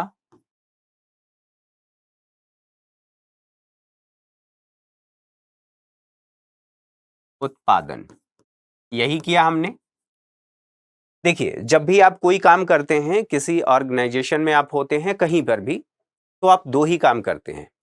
या तो आप किसी वस्तु का उत्पादन कर रहे होते हैं या सेवा दे रहे होते हैं। तो जब सेवा देंगे तो उत्पादन होगा। तो यहीं पर अंतिम वस्तुओं और सेवाओं का उत्पादन। अब जैसे थोड़े समय के लिए मान लीजिए, यहां पर हम कह रहे हैं कि ये कपास है। इस कपास का उत्पादन कहां पर किया गया है? खेत में किया गया है। इसके बाद हमने इस कपास से धागा बना लिया। ठीक है, धागा बना लिया और इस धागे से मशीन का प्रयोग करके हमने कपड़ा भी बना लिया। हालांकि यहां पर भी आप मशीन कह लेंगे। और जब कपड़ा बना तो फिर ये गया फैक्ट्री में और एक फैक्ट्री मालिक ने इसी कपड़े का प्रयोग करके शर्ट बना लिया। जब हम इसकी बात कर रहे हैं, हालांकि इसको डिटेल में आगे चल करके पढ़ेंगे, यहां पर संक्षेप में बता रहा हूं। ठीक है, आगे ये सारी बातें इस्तेमाल होंगी। ये जो कपास था, इस व्यक्ति ने जो खरीदा, अर्थात धागा जिस व्यक्ति ने खरीदा, यह इसे 20 रुपए में मिला। ठीक है, फिर इस व्यक्ति के पास गया, इस व्यक्ति ने इससे अर्थात कपास से धागा बनाया और धागा बना करके इसे 30 रुपए में बाजार में बेच दिया। ठीक है, फिर ये गया और इस धागे का प्रयोग करके यहां पर कपड़ा बना और ये जो कपड़ा था यह 40 रुपए में बेच दिया गया। ठीक है, अब फिर यहां से एक व्यक्ति ने, फैक्ट्री मालिक ने इसे खरीदा, इस कपड़े को खरीदा और इस कपड़े को खरीदने के बाद इसका शर्ट बनाया और शर्ट बना करके, अब मान लेते हैं राउंड फिगर में हम चल रहे हैं कि यहां पर हमने इसे 50 रुपए में बेच दिया। थोड़े समय के लिए मान लीजिए। अब एक सोचिए, एक बात यहां पर सोचिए कि ये जो प्राथमिक उत्पाद है, इस प्राथमिक उत्पाद में हमने कितना, यहां पर द्वितीयक उत्पाद में, द्वितीयक सेक्टर में हमने कितना वैल्यू एडिशन किया? तो यहां पर 20 था और ये 20 ऑलरेडी इसमें निहित है, अर्थात इसमें शामिल है। तो यहां पर हमने 10 रुपए का मूल्यवर्धन किया, 10 रुपए का मूल्यवर्धन किया। साथ ही साथ अब यहां से यहां की प्रक्रिया होगी। यहां पर भी हमने देखा कि 10 रुपए यहां पर हमने मूल्यवर्धन किया, अर्थात वैल्यू ऐड किया। फिर उसके बाद हमने ये देखा कि यहां पर कितना हुआ, तो यहां पर भी कुछ इसी प्रकार से हमने देख लिया कि इसमें भी 10 रुपए का वैल्यू ऐड किया गया है। ये इतना ही नहीं होगा, ये ज्यादा होगा, लेकिन हम ऐसे बात कर रहे हैं अभी राउंड फिगर में समझने के लिए। तो अब इसको जोड़ लीजिए। आप इस ऐसे देखिए, 20 प्लस 30, ठीक है, प्लस यहां पर 40 और प्लस यहां 50। तो यहां पर जो आपका आएगा 0 आएगा, 5 4 9, 10 11 12 13 14, 140 रुपए ये हो रहा है ऐसे।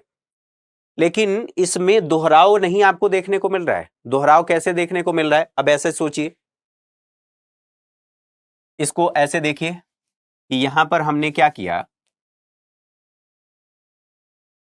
कि ये जो है इसमें से हमने इस टोटल 30 को जोड़ा, जो कि यहां पर हमें जोड़ना चाहिए था केवल 10, फिर यहां पर हमें 10 जोड़ना चाहिए था जो हमने पहले ही जोड़ लिया है। पहली दफा जब यहां पर वैल्यू एडिशन किया गया है तो इसमें 20 रुपए शामिल है, इसमें भी ये 30 रुपए शामिल है, और यहां पर भी हमने देखा कि इसमें 40 रुपए, 50 में 40 रुपए शामिल है। तो वैल्यू एडिशन हमने कितना, तो 10-10 का हमने वैल्यू एडिशन किया है। तो फाइनली जिस बाजार में ये वस्तु गई है ये कितने की बिकेगी? 50 रुपए की। तो हमने कितना वैल्यू एडिशन किया है? 10-10 का किया है। तो टोटल जो इस वस्तु की कीमत होगी ये आपकी हो जाएगी 50 रुपए। ठीक है, और यही इस वस्तु का अंतिम मूल्य है, और इसी को हम कह रहे हैं कि इसी अंतिम मूल्य को हम शामिल करेंगे, न कि ये जो मध्यवर्ती वस्तुएं हैं इनको हम शामिल करेंगे। ये मध्यवर्ती वस्तु है, ये इसके लिए मध्यवर्ती वस्तु है, और ये इसके लिए मध्यवर्ती वस्तु है। ठीक है, अब इसको ऐसे समझिए, प्रथम दृष्टया ये जो है ये इसके लिए इनपुट है, और ये जो है इसके लिए इनपुट है, और ये जो है फिर इसके लिए इनपुट है। आप ऐसे भी कह सकते हैं कपड़ा इसका शर्ट इस कपड़े का आउटपुट है। ये थोड़ा ज्यादा हो जाएगा।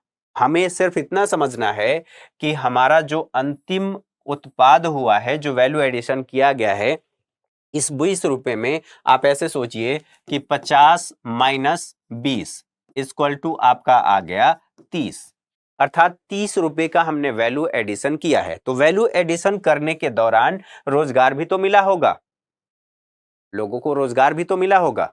स्वाभाविक सी बात है, रोजगार मिला और इससे लोगों की आय बढ़ी। तो इसीलिए तुलना किया जा रहा है कि तुलना करना जरूरी है कि किस सेक्टर में कितना रोजगार का सृजन हो रहा है और कितना उत्पादन हो रहा है। तो इसके महत्व को हम समझ पाएंगे कि अर्थव्यवस्था में, अर्थात जीडीपी को बढ़ाने में या जीडीपी में किस सेक्टर का कितना योगदान है। तो यहां पर हमने देख लिया कि प्राथमिक सेक्टर का 20 रुपए का योगदान है, यहां पर हमने देख लिया कि इसका इतना योगदान है, और अंत में हमने देख लिया कि हम फाइनली हमारा ये वस्तु बन करके तैयार हुआ। तो इसको हम काउंट कर लेंगे और फिर इसको हम जीडीपी में जोड़ लेंगे। अब जीडीपी क्या होती है, जिसे ग्रॉस डोमेस्टिक प्रोडक्ट कहते हैं, सकल घरेलू उत्पाद कहते हैं, वो आगे चल करके समझेंगे। अभी सिर्फ इतना समझने के लिए काफी है, इतनी चीजें काफी हैं, क्योंकि आगे चल करके जैसे जैसे लेवल इंक्रीज होगा हम उसको बढ़ाते रहेंगे। एक साथ सभी बातों को नहीं समझा जा सकता, चरणबद्ध तरीके से समझना। जैसे आप सीढ़ी चढ़ते हैं, स्टेप बाय स्टेप चढ़ते हैं, वैसे ही एक आधार मजबूत हो जाता है। अर्थात आप जब भी स्टेप रखते हैं, अर्थात पहला कदम रखते हैं, तो पहली सीढ़ी पर जो आपका पहला कदम पड़ता है, उस कदम को जब आप मजबूती से रख लेते हैं तब जाकर के दूसरा कदम उठाते हैं। तो इसीलिए यहां पर जब हमारा ये फाउंडेशन मजबूत हो जाएगा तब हम आगे चलेंगे, दूसरे कदम के तरफ चलेंगे। आप ऐसा ना सोचें कि अभी मैं इसको बता दूं सब कुछ यहीं पर, तो ये आप लोगों के लिए भी समस्या क्रिएट करेगा, मेरे लिए भी क्रिएट करेगा, क्योंकि आप लोगों को लगेगा कि ये तो हमने समझा ही नहीं।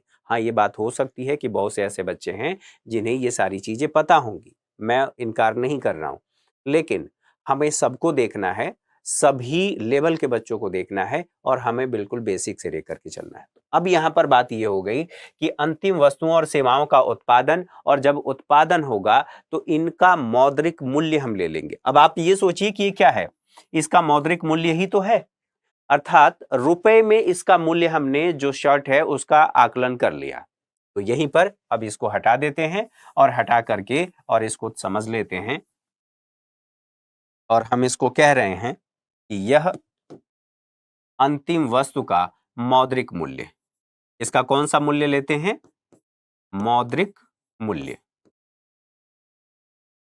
हमने इसका मौद्रिक मूल्य ले लिया। अब मौद्रिक मूल्य लेने के बाद यहीं पर बात होगी कि ठीक बात है, अब जीडीपी में एक योगदान की बात हो रही है कि तीनों क्षेत्रों का योगदान कितना है। तो जीडीपी की जब परिभाषा की बात होती है तो जीडीपी का मतलब यह है कि एक वित्तीय वर्ष में एक घरेलू सीमा के अंदर उत्पादित अंतिम वस्तुओं और सेवाओं का मौद्रिक मूल्य। यहां पर अंतिम वस्तुओं और सेवाओं का मौद्रिक मूल्य, आप ऐसे कह सकते हैं उत्पादित अंतिम वस्तुओं और सेवाओं का मौद्रिक मूल्य।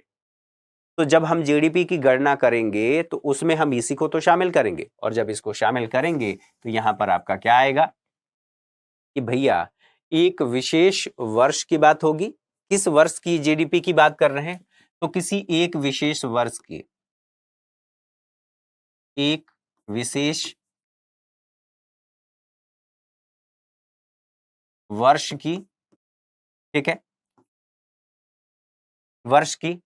अब एक विशेष वर्ष की, इसका मतलब क्या, एक हमने विशेष वर्ष ले लिया कि जो कुछ भी आप मान लीजिए जो हमारा फाइनेंशियल ईयर होता है उसको हमने मान लिया। अभी आगे चल करके इसको बताऊंगा, लेकिन अभी यहां पर इतना ही समझिए। अब किसी देश के भीतर कितना उत्पादन हुआ, तो यहां पर हम कह रहे हैं दूसरी बात, देश के